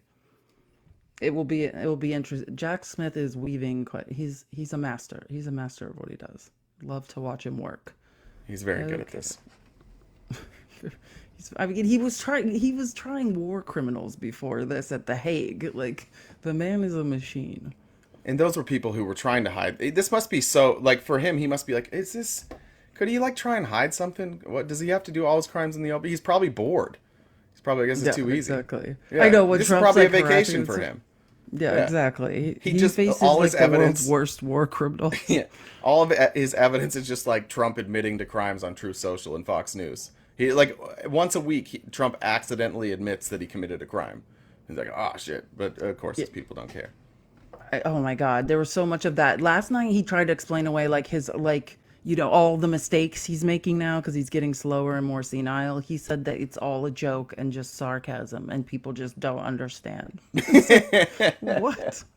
And he's like, he doesn't really think Obama's president. It's just a joke. It's like, well, you clearly said that. Yeah, and it was a great lost and joke. Confused. Really fucking good joke, dude. Keep making it over and over. No one's laughing. I think I would rather admit that I was going crazy than admit that I tried to make that a joke. That I would be more embarrassed that I tried that as a joke than that I'd be like, yeah. Just say I'm exhausted. I'm Like, I'm doing rallies every day. I'm exhausted. I made some mistakes. He can't admit one mistake. If I tried that joke and it didn't land, I'd be like, oh, I'm sorry. I think I'm having a breakdown. I think I need to go see the doctor. My brain is not working. The last thing I would want to do is admit that like I tried to land that joke. And I throw out some bad jokes. I admit my brain's not working. My brain doesn't work like 20 times a day. There's no shame. Just it's okay. It's okay. So he's a comedian now. Yeah. Yeah, exactly. Nothing. Okay. So this is just a Capitol Hill update. I mean, the same stuff is going on in Capitol Hill. The holdout is with so still no aid package has been passed for Ukraine, for Taiwan, for Israel. And that is because the holdup, and Mitch McConnell got behind this, which may end up being, normally he's opposing MAGA, but on this he is reasonably with them in the Senate. They want to change border laws, right? It's about asylum, like not letting people make an asylum claim and enter the country, like they want to change asylum laws, change border laws to things that are like unconstitutional / human rights violations. Like that was the problem with Remain in Mexico, right? It's a human rights violation. It goes against asylum law. So, but that's the holdout, and there's no end in sight. Like, this is a major standoff that could be a problem. It depends on how MAGA Mike goes, if he caves or not. But right now, like, what's happening in the Senate is not looking good. So nobody knows, like, what happens if Christmas comes and they still are talking about this. And just to remind you, the laddered CR, we have to refund the domestic government, right, again in January. They haven't even finished the aid that was supposed to be attached to the continued resolution, right, that they never finished. Like, well, we are accomplishing nothing. I mean, just budgetarily, this doesn't make a lot of sense, right? Because our border is not funded through through the military. This is we're talking about military aid for Ukraine, right? Does this include humanitarian aid? Well, and it's a loan, right? We're loaning them money and equipment. So okay, yeah, this has nothing to do with the border. This is the problem with Washington. How many times do we hear Republicans say, like, we don't like pork spending, we want simple one-page bills? Like, this is something where they're, and let's be very clear on what they're trying to tie the border to, because they know that everybody, military. Because they know they can, or they think they can, because they know that Ukraine is struggling, that Ukraine desperately needs us, they need this money, and so this is what Republicans do. They try and tie their pet, and Democrats do this too, but that's what this is. They're trying to tie a pet project to this Ukraine funding, and they even got Mitt Jesus Romney on board with them. Mitt Jesus Romney is down there saying, like, it pissed me off. He's like, he's like, we got to stop the open border. Like, Mitt, I'm gonna call Mitt when we're done with this. I don't like that. It's not an open border, you goddamn potato. I'm so frustrated with Mitt. He's let me down now. No, don't worry. We're gonna. First it was Bobo. Now it's Mitt. Meet him. You're gonna meet him. We're gonna go find him. We'll do a road trip. We'll go find him in Utah. But you're gonna meet him. I promise. Okay. Can't wait. No, so yesterday there was a closed door Senate Republican meeting that ended much like the House GOP meetings do, in a screaming match and everyone's storming out because they're arguing so heavily about this. And it is also being reported that since MAGA Mike Johnson, who has been, the MAGA stance on Ukraine is zero aid, America first. But they're saying, like Capitol Hill reporters, my favorite Capitol Hill reporters, Punchbowl News, are saying that since MAGA Mike Johnson has been getting security briefs, this man was so low in Congress, he wasn't even getting security briefs before. And since he's been briefed by the military about Ukraine, he has changed his position. He's supposed to be MAGA though, and he can't tell everyone like, hey, I've been made aware that we desperately need to fund the war in Ukraine because they're going to roll into Western Europe and here comes World War III. Like, and the economy it's the breadbasket of Europe. Basically, there will be no bread, there will be no grain for anyone if this continues on. And how the supply chain will completely break down. How the fuck am I supposed to follow the food pyramid? MAGA. How am I going to follow the food pyramid if I am not basing my diet exclusively almost on grain? What am I going to do then? Go keto? Yeah. Yeah, right. Exactly. Nice try, fascists. I'm not going to be keto. I need my grains. But it's interesting though to see like a MAGA, a close, from Louisiana, who has no idea of foreign policy, is not well versed in foreign policy, world economics, is now getting an education in it, and is like, we need to fund Ukraine. But he can't say that, so all he'll say is, vote your conscience, follow your heart, Jesus is in your heart, follow your heart. It's like, you are on the precipice of World War III. You need to tell people what to be doing. There's absolutely no question that Jesus would take almost all of the money we have and send it to the border and provide housing and food and medicine and care for the people at the border. There's these people that, I gotta pray about it, I got Jesus in my heart. Jesus would not close the border. We need to be very clear on that. Somebody can debate me on that all day long. New Testament Jesus would have the borders wide open, people. Now the nice thing is we wouldn't have to spend that much on the food because he could just multiply it, which is a good deal. But Jesus would not be down there saying like we need to close the border and put armed guards on the wall. And anybody who dares to come into our country seeking relief from oppression or violence, we must inflict that violence upon them. Yeah, it's very Christian. Very, very Christian. Anyway, so that is update. They're just in a stalemate. They're doing nothing except for, don't worry, we're having hearings on transgender athletes in sports. They are doing that. But we're not doing anything we're supposed to be doing to keep us safe. Okay, so moving on from that, so yesterday, if you were here, I'll just do a brief reminder. Trump had a little meltdown about the Lincoln Project, right? The Lincoln Project are a group of former Republicans, high up Republicans, like one of the co-founders, Reed Galen. He was like the second in command of like John McCain's presidential campaign. Like, these are heavy hitter political strategists that defected and are now coming after Trump. And we talked about how the Democrats need to take a page from the Lincoln Project and start fighting like they do. The Lincoln Project waits till Trump is going to give a speech somewhere or something, throws all this ad money behind it and shames him with these, just horrific ads. And Trump went on Truth Social yesterday and said that it was not really him, the clips they're using, because they just throw his own embarrassing clips in his face of him like falling down the stairs, like just every time he is senile, like everything you can imagine, they just shame him. So he said it's AI, and of course yesterday they've been just harassing him. Is it possible since this time? Is it possible that he thinks AI is just computers?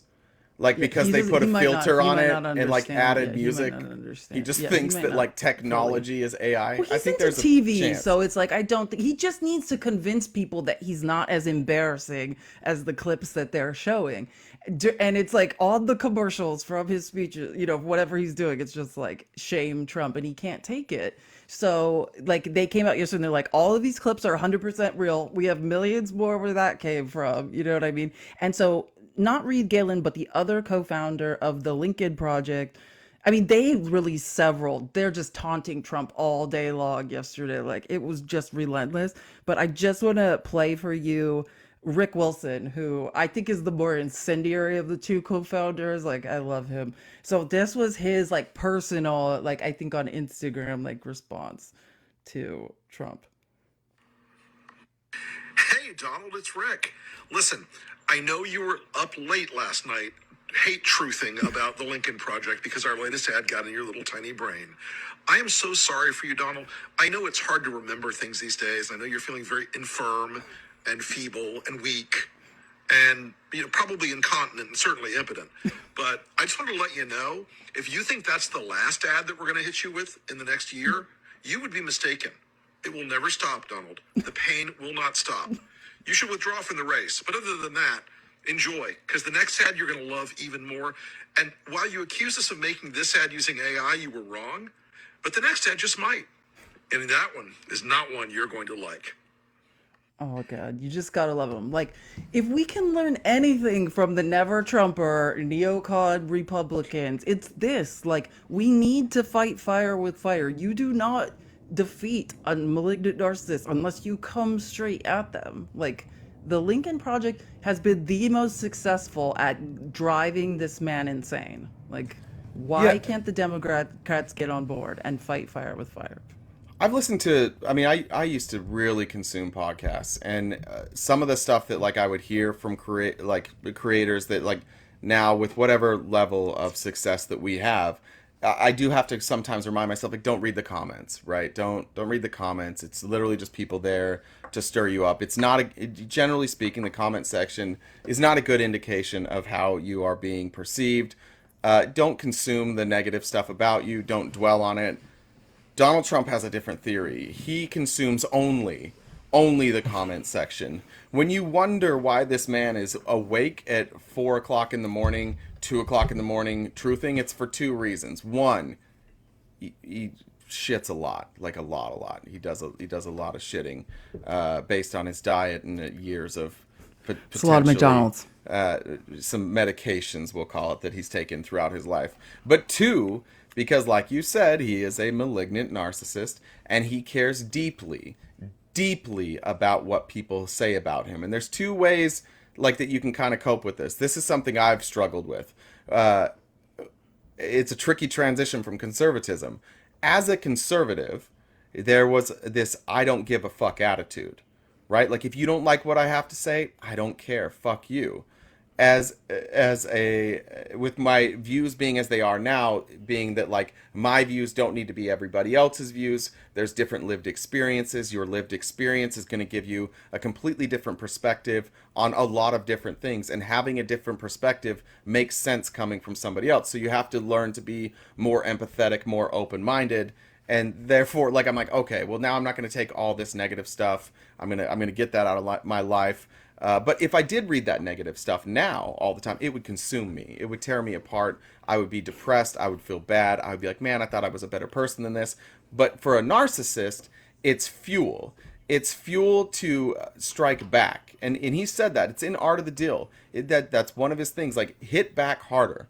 Hit back harder. And for a long time, that was something, at least for me, that I admired about people that got hit and hit back harder. And as I've gotten older, I've realized, oh no, that's just them protecting themselves. That's them protecting themselves from any sort of criticism or any sort of awareness that, like, they're just a thin-skinned little bitch. And that's what all of this is. Donald Trump can accept that and be really, really sad, or he can continue to be a lunatic on Truth Social and call everything a hoax and say everybody who ever said anything bad about him is just a hater. And then, dummies like Guerrilla Radio show up and they're like, oh, same thing. He's here, by the way. So there you go, Guerrilla Radio. There's your shout out. Did you see the hoodie that Whisper made? Yeah, Check out the merch store. Whisper made a hoodie for you. Guerrilla, we would love, if you're still here, Guerrilla, we would love, and you can do this through Felice. You can work it out with Felice, but we've got a hoodie, and we're going to send we want all the proceeds to go to Nina. And so if you could figure out a way through Felice, because I know you're not going to talk to me, but maybe through Felice or Nemo or Whisper, one of your other friends, if you could just get us figure out a way we could get that money over to Nina. Because although you are a coward and don't pay your bills or your debts, we've decided instead that we'll just send her some money with a kind note thank you for bringing her to our attention. But or if anybody knows who Nina is, if you're out there, if Guerrilla Radio is your uncle, please get in touch with us. We'd love to have a chat with you. Okay, absolutely. We've almost come to the end of my.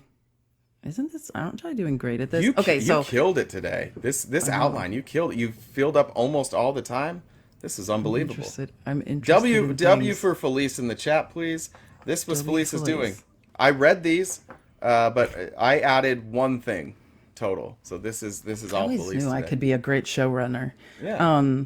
Okay, so the other thing, in the words of one of my favorite political strategists turned Midas Touch editor at large, Ron Filipkowski, said, well, this is something I didn't see on my bingo card today, right? Like the mega bingo card of insane stuff that just happens, you know what I mean?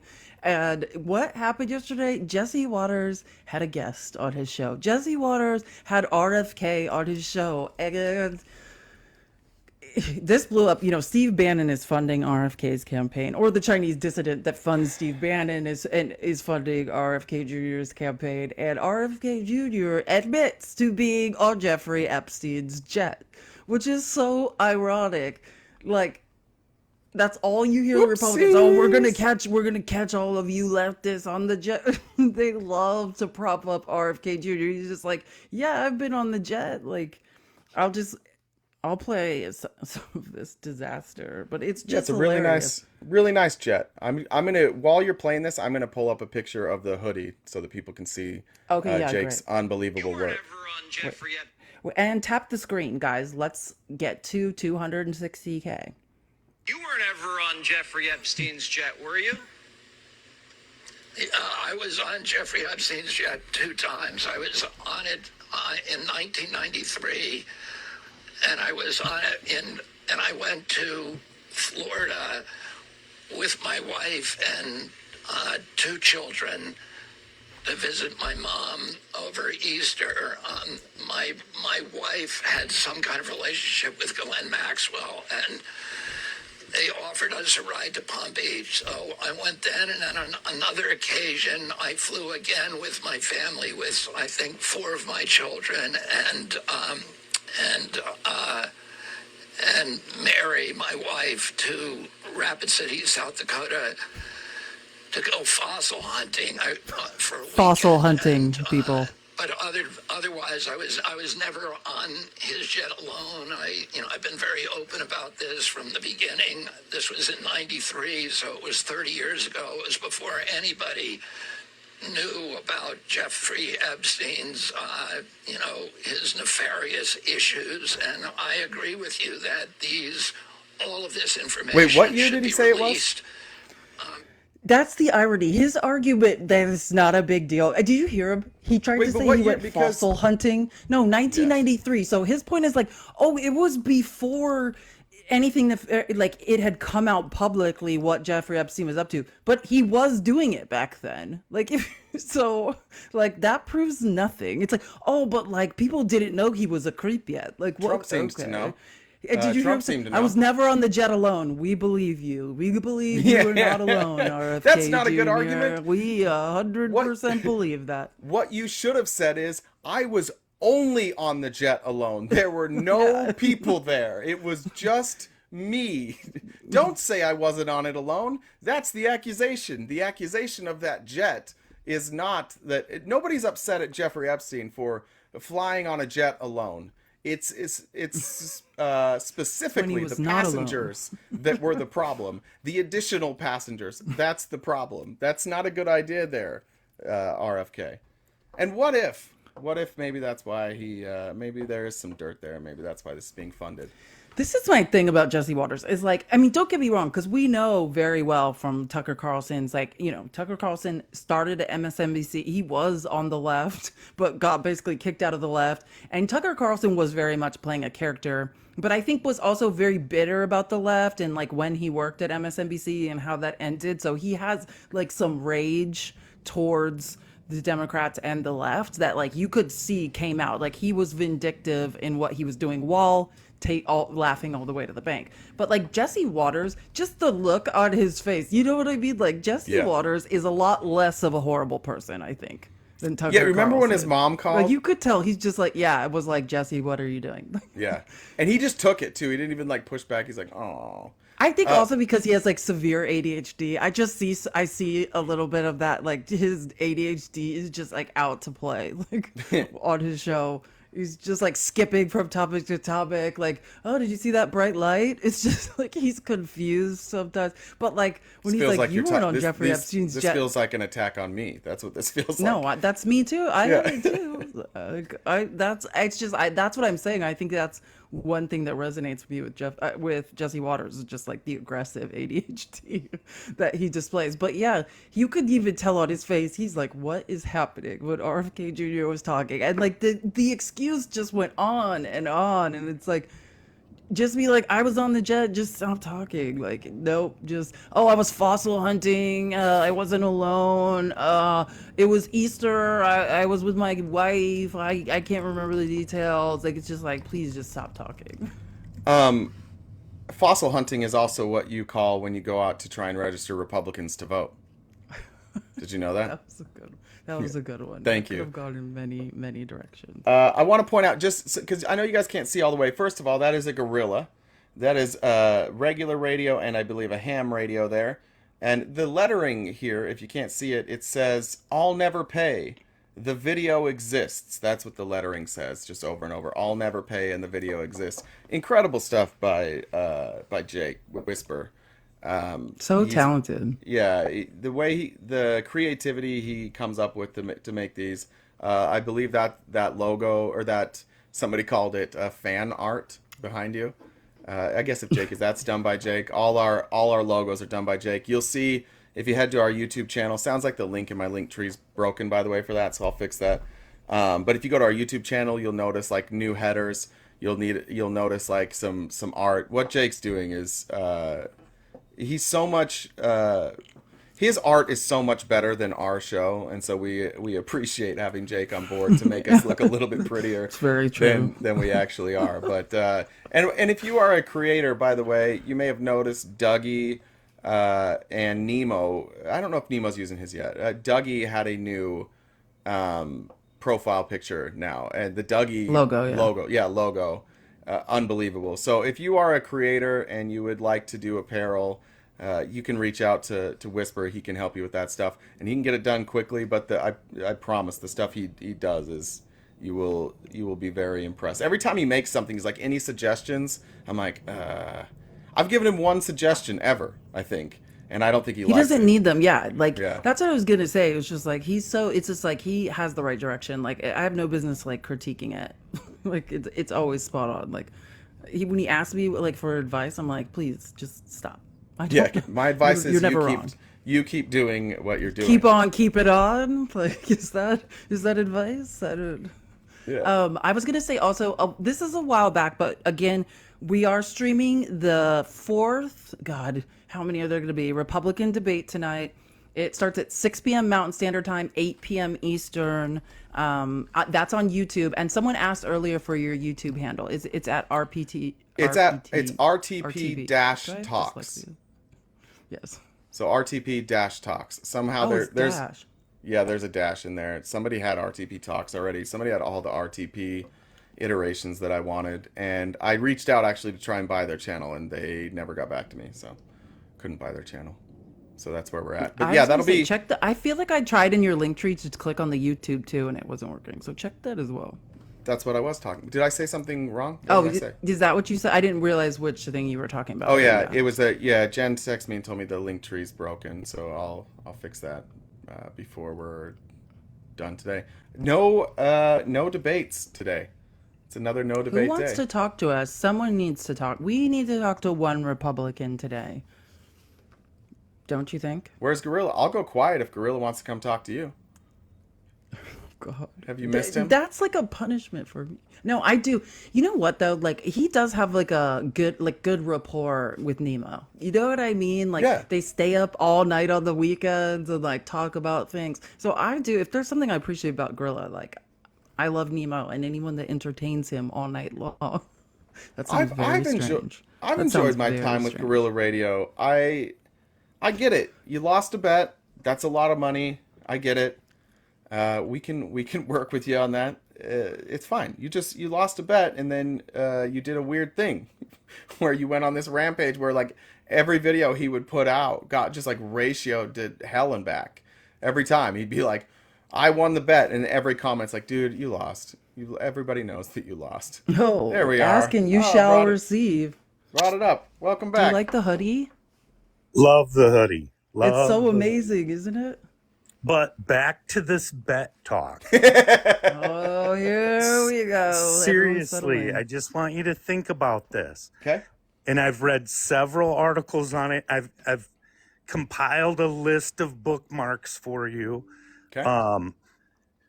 Marijuana shouldn't be on the list, right? But it is. That was part of the bet. It's bulky, it's smelly. That's wonderful. why it goes between the ports of entry more so than the port. Yep. Right? Now, if you take marijuana, it's millions. Devil's lettuce. Just say devil's lettuce. Oh, yeah. Devil's lettuce. It's millions of pounds. Uh-huh. So it's way more than fentanyl, which is, I mean, we're talking hundreds of thousands of pounds. Like, it's so much smaller. That's why I'm right. Okay, so here's the Because problem. It's That's the argument. So this is the Yes. problem. So this is the problem. That is your argument now. It wasn't your argument when we did the show, and I can replay it for you again and again and again. Well, but it's- hold we on, were hold on. talking Wait, whoa, all- hey, brother, all I just gave you a whole bunch of time. Just let me explain 30 this. seconds. Come on. Well, I let you finish. You were done. Well, go ahead. Go ahead. So when we had this debate, you said that it was more was coming across the border. Now I know that you still think that. Yes. The big problem here is that during our conversation, as we were making the bet, I pulled up the numbers from both CBP and what's the other one called? Office of Field Operations. Office of Field Operations. And I have the recording. It's clipped. It's Felice and I explaining to you these checkpoints, these vehicle checkpoints. And we said, look, so now you have to show us that more are coming in outside of the border and these vehicle checkpoints. No. And I promise you that's what the video That's where- says. but that's you where we disagree. maybe you misunderstood it, but I think what happened is what originally happened is you heard a video and you interpreted that video as saying more drugs are being snuck across the border than coming through ports. The problem with those vehicle checkpoint numbers is that those vehicle checkpoint numbers don't mean that it didn't come across the border. It could mean that it came across the border and didn't get caught. Because if you ever go across the border, which I used to do regularly, most of the time I wasn't stopped. Most of the time, a dog didn't come up and sniff my car. They are random checks, and they're random, and they're looking for indicators, right? So there are things that come across that border all the time that come across the border and then get caught at the vehicle checkpoints. When you watch any of these like trafficking shows, that's part of the conversation with them. They're like, all right, we're through step 1. Now if we get through step 2, we're safe. You have to get through step 1 at the border, step 2, the vehicle checkpoints, and then you're safe.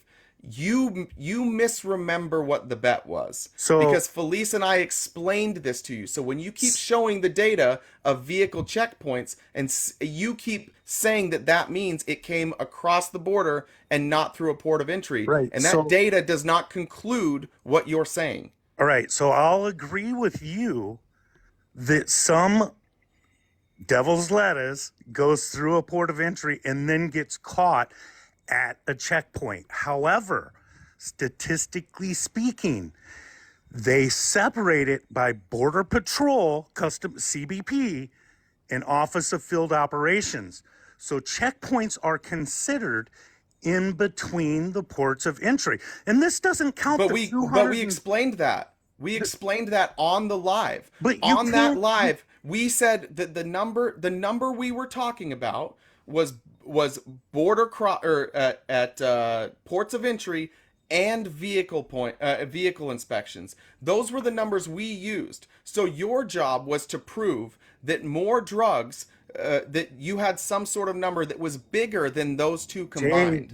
They'll capture stuff in the field and they take it to the checkpoints for turning. No, that part's not true.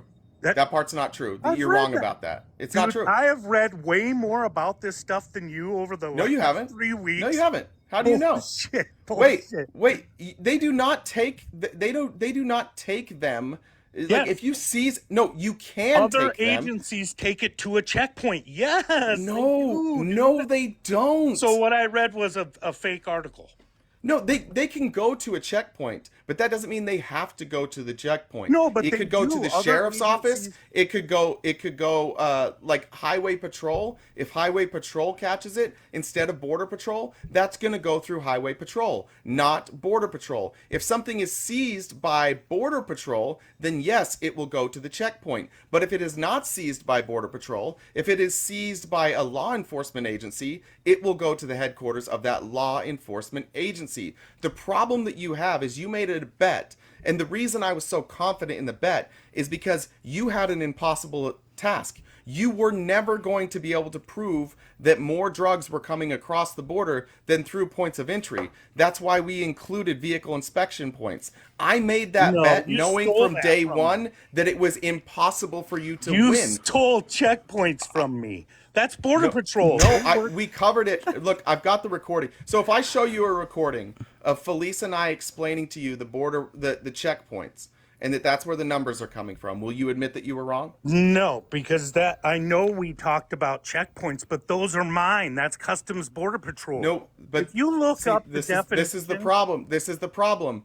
It's not yours, because your claim is that more drugs are coming across the border than through ports of entry. You can't prove that any of the drugs seized at these vehicle checkpoints didn't come through a port of entry. Except for a ton of articles out there saying, if you specifically look at Well, name an article so we can look it up right now. You keep what articles? All Name right. one and we'll look it up. I think I still have them pulled up because every time I see your guys's.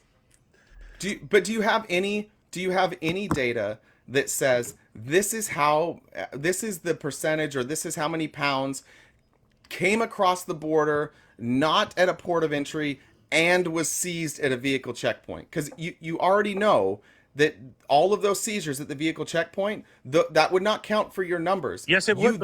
Hold on. You have to go further than that. You have to prove that they did not come through a port of entry. No, but they don't separate that out. Those are exactly. That's why That's I knew what we're you. trying to That's tell why you. I knew you couldn't win this bet. Those are considered.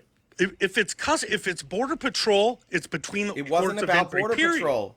Period. This is a semantical argument that nobody made before. It kind of is. Because No, Guerrilla Radio. The only bet was you had to prove that more drugs were coming over the border, not at ports of entry. You have to prove that. You haven't done that. You have not proven. You're not even close to proving your point. All you've shown is that yes, there are drugs that are seized outside of the ports of entry. But you can't tell me if they came through a port of entry. You can't tell me if they came from like a ship. You can't tell me where they came from. You're making it sound. And that was my argument the whole time. You're making it sound though like they smuggle it because they'll use trucks, big huge trucks too. Sure. And again, it goes back. No, Guerrilla Radio. It's way different than that. They get in cars. Mostly what they're doing. Yeah, mostly they're just hiring American citizens to go American get it. citizens, yeah. That's mostly what it is, and they're just hoping that like you see a white like me. I'm not going to raise a lot of suspicions. If I don't go to the border every week, I'm not making that trip consistently. I go down to Nogales and they're like, "What are you doing?" I'm like, "I'm going to the strip club." They're like, "Okay, cool. Where were you?" "I was at the strip club." "Okay, cool. Go ahead. You can go now." Or they may not even stop me. Most of the time when I go through there, I roll down the window. They take one look at me and they do this. They don't even say a word to me. Yeah, yeah. They look for the people that have like a condo. Like I was born in Arizona. Like I probably crossed the Lukeville border like at least once a month to go to Rocky Point. And so like people that have that and they're tracking those cars and those people, like you and your just an American, a fair-skinned American, you have the highest percentage chance of making it through. But that's also why I knew you were wrong, really, because anybody that comes across the border knows, like, just crossing the border, you haven't made it inside the United States. You still have to make it past the checkpoint. Like, that's the scariest part. Was the second check. Think about it this way: how hard would it be? This would be very difficult to do. The cartels are not dumb. It would be very difficult to sneak drugs across, then find a place where nobody can see you, to load up another vehicle with those drugs, and then drive through the checkpoint. This was, I promise you, dude, like, I knew what I was doing when I made that bet.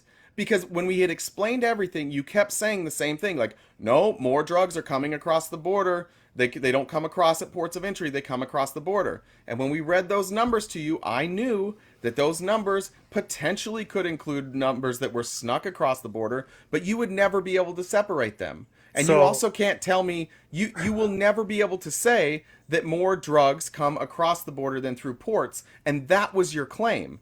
You have not substantiated that claim at all. So here's an article right here.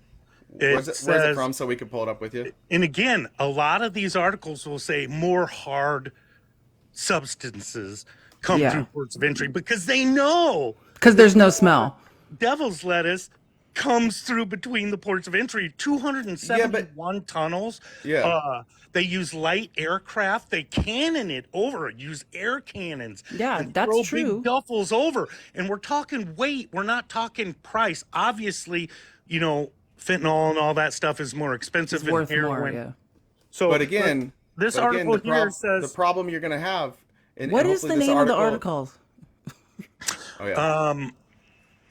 Hold on, let me scroll back up. Oh man, do I want to say this without getting reported? Meth, cocaine, heroin. Oh, okay. Who published the article? What website? azcentral.com. Oh yeah, that's familiar to us. We good know old them. azcentral.com. And say, just change the first letter of all those illicit words you just said. Man, let's go. Beth. Yeah, Beth. Is that the first word? Yep. Okay. Comma. Docaine, comma. Darwin. Colon. These all sound like Republican voters. Why do these all sound like Republican voters? Most gets smuggled through ports of entry. Do you see how they do the article? They leave out devil's lettuce for a reason. And it's the one that's millions. Yeah, because the drug, they're going by smell. Yes, we understand that. Right, but when you compare 100,000 pounds of those illicit ones to the millions of pounds of devil's lettuce, it's showing you that I'm right. Nope. No, because again, you still have to prove that was not brought over on at a port of entry. All right. So there's a sentence. There's a paragraph in here that says, as an example, agents seized more than 439,000 pounds of Mary Jane in the areas they patrol between the ports last year. By contrast, customs officers seized more than 283,000 pounds at legal border crossings during the same time. That's double. Right? That's double. But that still doesn't mean that still doesn't mean that it didn't come through a port of entry. It's saying between the ports versus the port. Again, that doesn't mean that it didn't come through the port of entry first. Oh my God. No, this is why I'm telling you, I knew I had won this bet. Because you can't prove this. They've caught they have over 271 in order for you to win this bet, Guerrilla Radio, you have to go further than this. You have to then show me that those numbers, that all of that stuff, all of those numbers, the difference in the numbers was because it was cannoned over or walked over or handed over or snuck over and not through the port of entry. All right, do this for me. The argument from the very beginning was that almost all of these, the overwhelming majority, come through the ports of entry. The argument was not that the port of entry catches more. The argument was that they come through the ports of entry. That was the argument. You're not refuting the argument. This is where we have the confusion here.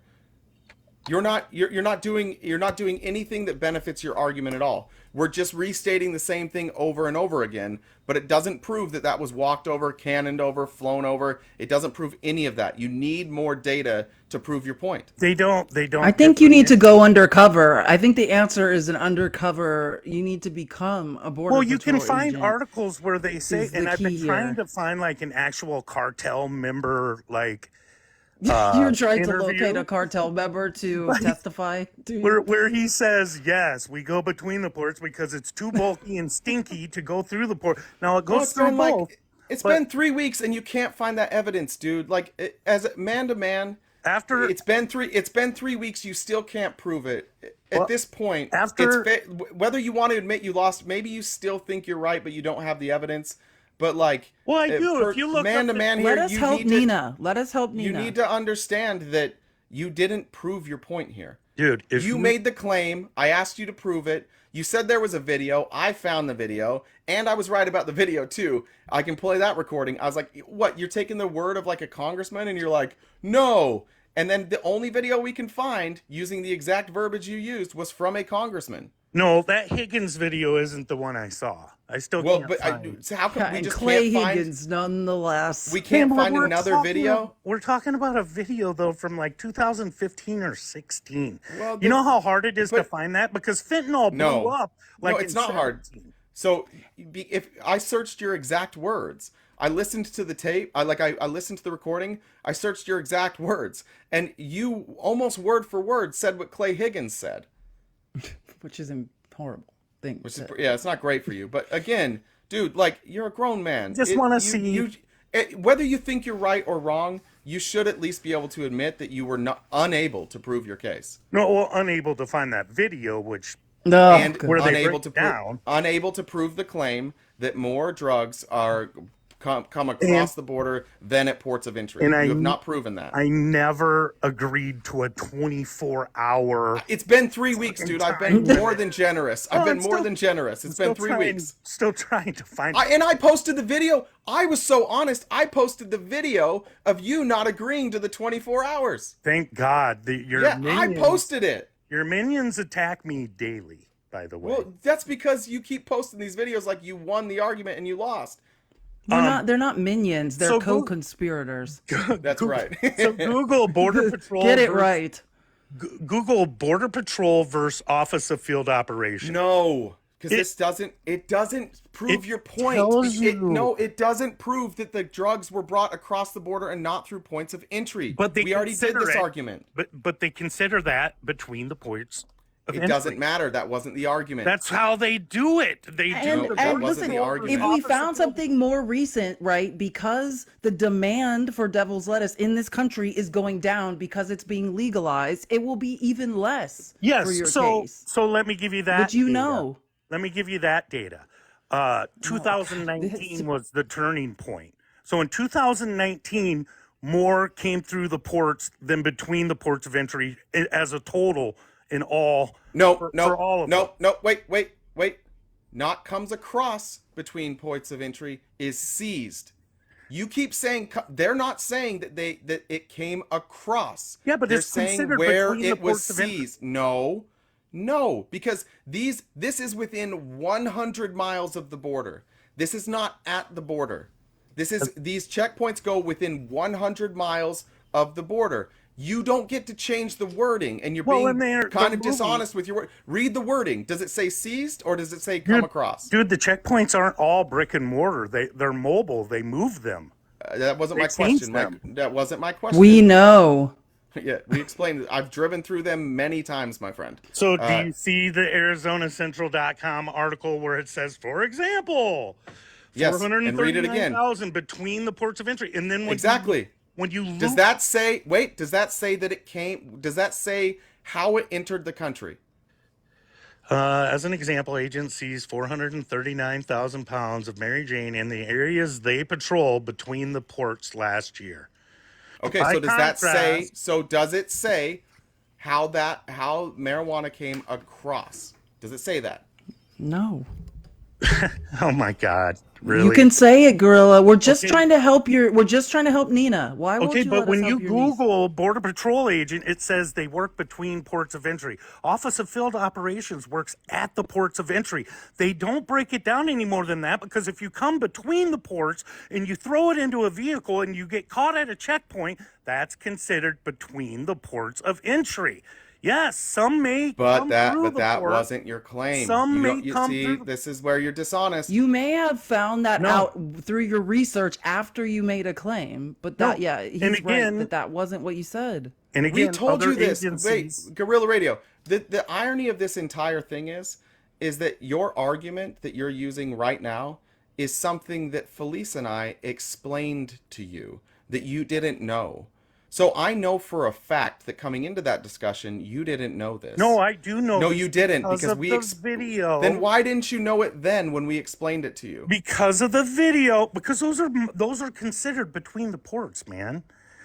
Checkpoints are considered between the ports of entry. But again, that wasn't your claim. Well, if you Guerrilla Radio, if you would have claimed that more were seized between the ports than at the ports, then I would never have made this bet. But it wasn't your claim. Your claim was, and again, I have it recorded. I can play it for you. Your claim was that more drugs come across the border, not at points of entry. Actually, none of your data backs that up. Actually, my claim was that I had watched a video that I think Holman was in the video, and they go back to the expert. I want to say he wasn't in a uniform. He wasn't in a Customs Border Patrol outfit, but he was like the nerdy guy at the desk. And he grabs the paperwork and he starts reading it off, and they say, wait, so this is more but between the ports? And he scoffs at him and looks back like, yeah, duh. Yeah, here's the thing. Than at the port. Right, so here's what the argument was. You made the argument during the video, and I'll play it again. You made the argument that more came across the border than through ports. And when you said that, and we went through the data, I knew at that point that no person representing Border Patrol or the Department of Homeland Security or anybody with this type of data, the FBI, whoever it is, nobody would have made the claim based on the data that more drugs come across the border than through ports of entry. Because I had looked at the data that you were talking about. So our actual bet, by the way, it started with this. You said there's a video of somebody saying that more drugs come across the border at other places than in between the ports. Nope. You didn't say between the ports. You don't see. You keep interrupting. I need you to be quiet. The argument was more come across the border than through ports of entry. And I knew based on the data we were looking at that you weren't going to, one, you wouldn't be able to prove that, and two, that nobody employed to know these numbers would have made that claim because I was looking at the exact numbers you're looking at. And they were on the screen. There's a table here and a table here, explains the differences. We explained it to you. I knew all of this when we made it. You still haven't produced the video. It doesn't exist because nobody would screw that up so badly. And two, your claim was wrong. And three, it's time to stop arguing about this. This is silly at this point. Let us help Nina. This is for Nina. It's for your family member. And you got an amazing sweatshirt out of this. You are the winner in this. That is the best hoodie I've ever seen. Like, what a cool hoodie. Just for being incorrigible. Oh, we have a... Guys. Go ahead. This is someone in our Discord whose birthday it is, right? Well, hold on a second. Let me... Sorry, I didn't know I was coming up. Let me park real quick. He means park. He's just sitting down. Yeah, he's at a park. He wants to park his butt on a park bench. On a playground. All right, there we go. Nice to see you guys. I've never been up here before. This is my first live ever. Welcome. Happy birthday. Happy birthday. So, a lot more action I want to talk about, but I know you got to get out of here, Jay. So I figured we can do two white guys talking about abortion. That's always a fun thing to talk about between two white guys. Let's do that. Felice, if you could go on mute, we're going to talk about uteruses now. Yeah, exactly. I don't have anything to do with this. This doesn't involve me. I'm joking, but my sister is like a diehard MAGA, my wife had COVID last week, and my sister was going off on that, and unfortunately, my entire family, my daughter and I, are the only ones vaccinated. But it makes me laugh how GOP likes to play with the 1% of everything, right? So, if I really, you guys know numbers better than I do, but COVID killed roughly 1%. That was about the death rate of COVID, right? And I don't know if it wound up being that high. I think it wound up being lower than that. But in that time when all that we'll round up. talk was going on, around that time, and I made sure to look it up before I came on here, the abortions after 20 weeks is about 1.2%. So I think it's funny that the GOP is so hardcore on that 1.2% and how horrible it is, but don't care about the 1% that pass away due to COVID. One's more important than the other, even though not having the right to abortion affects every single woman on the planet. So the thing I'm going to talk like I have ADHD, just like you guys do. I don't really, but I know I got a quick minute. The arguments I hear from the GOP, and you guys get this too, about life beginning at conception, that's a baby that the woman has in the room. And Jay, I know you said you listened to a lot of podcasts before TikTok, and I did the same thing. And on one of the law podcasts I was listening to, they're talking about, I believe it Clarence Thomas who wrote the opinion on the against Roe v. Wade, I believe. Against Roe v. Wade, yeah. Yes. Okay. He had mentioned there was something Clarence Thomas left out of his opinion. He left out the fact that the baby was a person, that the baby was that life doesn't start until the first breath. And I sit here and think how the GOP can't go along these lines of, like I've heard said, like, well, if you think that's a baby, then that mom needs to have, the health care completely paid for, the get a tax write-off for the baby in the womb, all these different protections that a regular person would actually have. And so they were talking about Clarence Thomas intentionally left that part out because of all the legal ramifications of a fetus being a person inside the womb. And it was kind of fun. And I brought this up in the Discord, and obviously not a big thing, but I thought it was kind of funny, was that they were talking about how, we have our prison system, right? And if you haven't committed a crime, you don't go to prison. It's simple as that. So does that mean that... that's how it's supposed to work. Sure.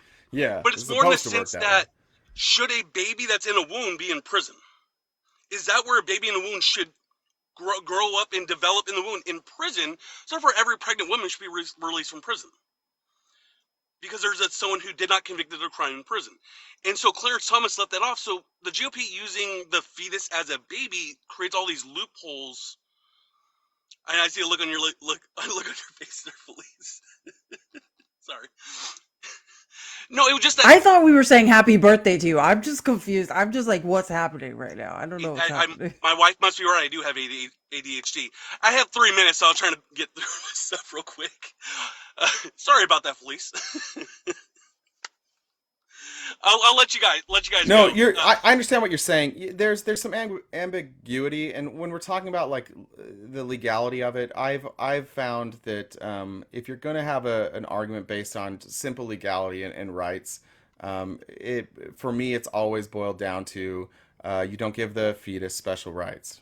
Okay, like I can't infringe on your bodily integrity. I don't have access to any of your resources. No matter what crime you commit against me, I do not have access to your bodily integrity, right? I can come after you for money. I can come after you for property. I can come after you for damages. But at no point can I ever come after you for any infringement and collect by infringing on your bodily integrity.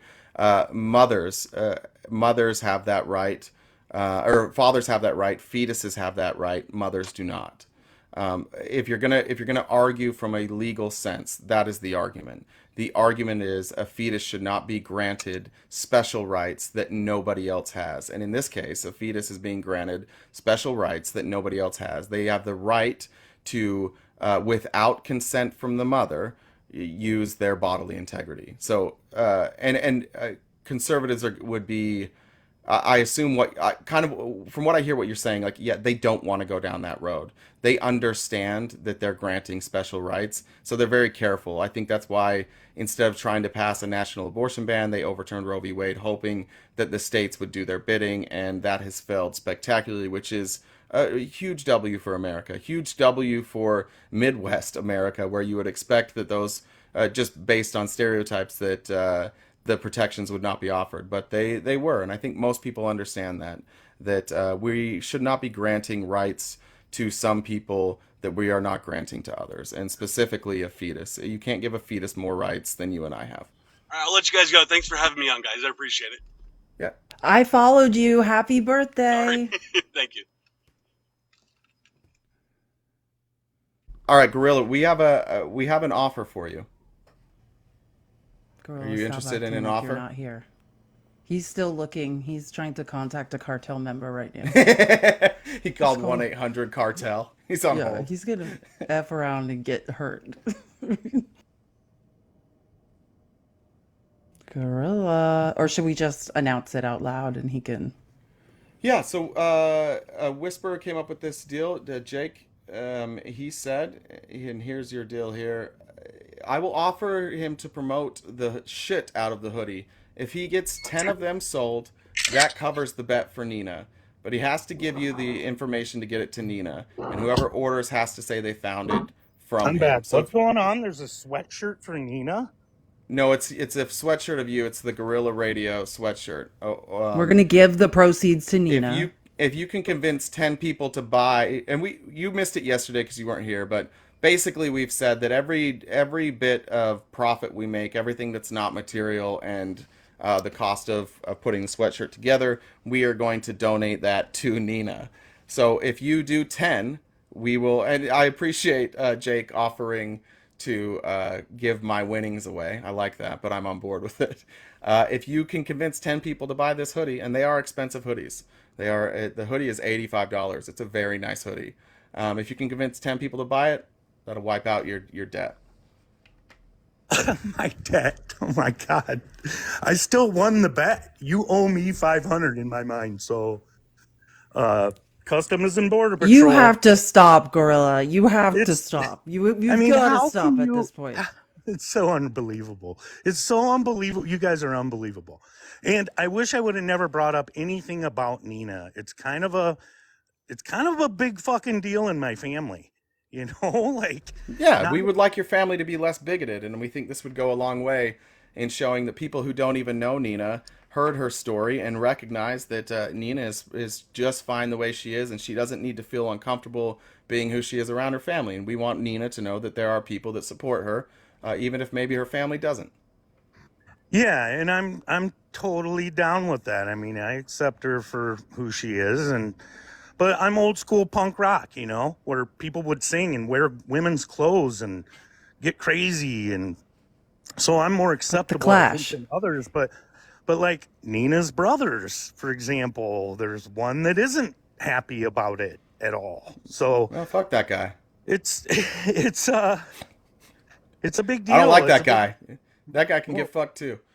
Well, sure, but I mean, what do? A sweatshirt isn't going to fix that. It's not fixing it, but it's in. We're look, just you showing her we care. That's all. People need you to should know know- that they have a community and that people support them somewhere. You should tell her to join the Discord. Well, I would think though that if I was just talking about Nina to you guys, would probably piss her off. I don't know. It probably wouldn't piss. Well, listen, if you brought it up, right? If we sent that to her and you just said like I was talking about, I'll even give you the clip of what you said if you want. You can send that to her. I would be really surprised if she was like, oh, I can't believe these people just blindly supported me and wanted me to know The best for that her. not everybody is like that. To me, that doesn't seem. Look, you know what it's like now. You very publicly made a bet against me and made videos, and you know what it's like to have a bunch of people against you. And for every video you've put up, I bet your DMs you're getting killed with it too. Like you know man. that's what it feels like for Nina, just so you know. But like way worse, because this is not a silly bet that she made and made a mistake. This is who she is. And she has people regularly without like lawmakers who don't know her, people on the internet, attacking her for who she is, not for a dumb bet she made, but for actually who she is. So I don't think it would be the worst thing in the world to say, like, hey, there are people out there that heard your story and just wanted to show you some support. Well, I think she's got a little community that's with her, but I'll She's got a bigger one now. I'll comment on what I think is an obscure political live, and it's at least like a dozen people. Have you paid RTP yet? That's right. And it's all about Nina and paying you, and it's like a dozen. And it's an obscure, what I think is an obscure live, but I guess your minions are all over TikTok. So but here's the thing. They are not minions. We are all co-conspirators. And the thing is even when you were in the live, when there were other conservatives with you, they all agreed you were wrong too. There wasn't anybody on your, nobody is on your side. Nobody has heard the argument from both sides and said, oh, guerrilla radio is right. Literally everybody, even the people on your side, know that you're wrong. And this is where it's just getting a little silly that you're doubling down on it. It's not silly just when you look up the definition of Border Patrol and what they patrol, and you look up Office of Field Operations. I mean, it's that simple. Yeah, we covered that though, and so if I show you the video of Felice and I explaining that to you, and me clarifying in the video that you're talking about drugs that come over the border versus at ports of entry, you would have to admit, if that's what you said, if you said that more of them come over the border than through ports of entry, you have to admit that your data doesn't prove that, right?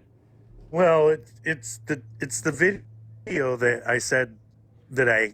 But but again, before we go to the video, don't change it.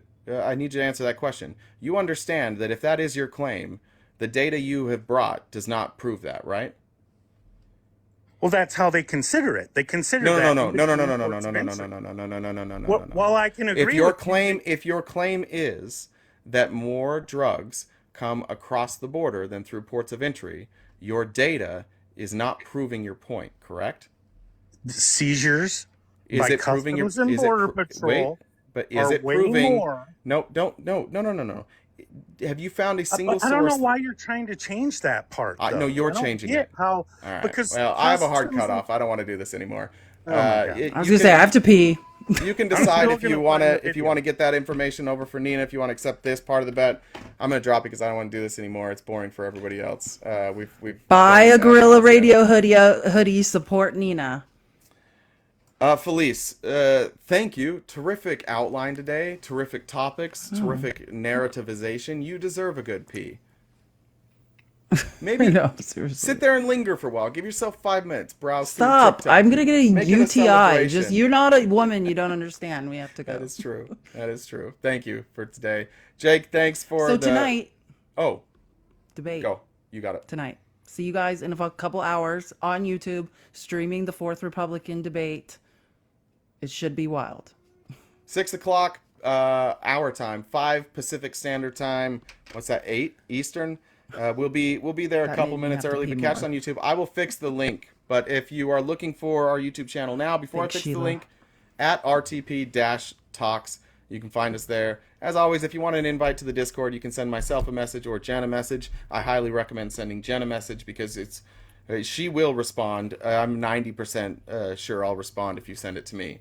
So the statistics are in your favor if you send that message to Jen. For all the gifts, for all the subscribers, for all the likes, for all the shares, thank you guys. I had a lot of fun today. That was an enjoyable live for me. I hope you enjoyed it, and we'll see you guys tonight. Bye, guys.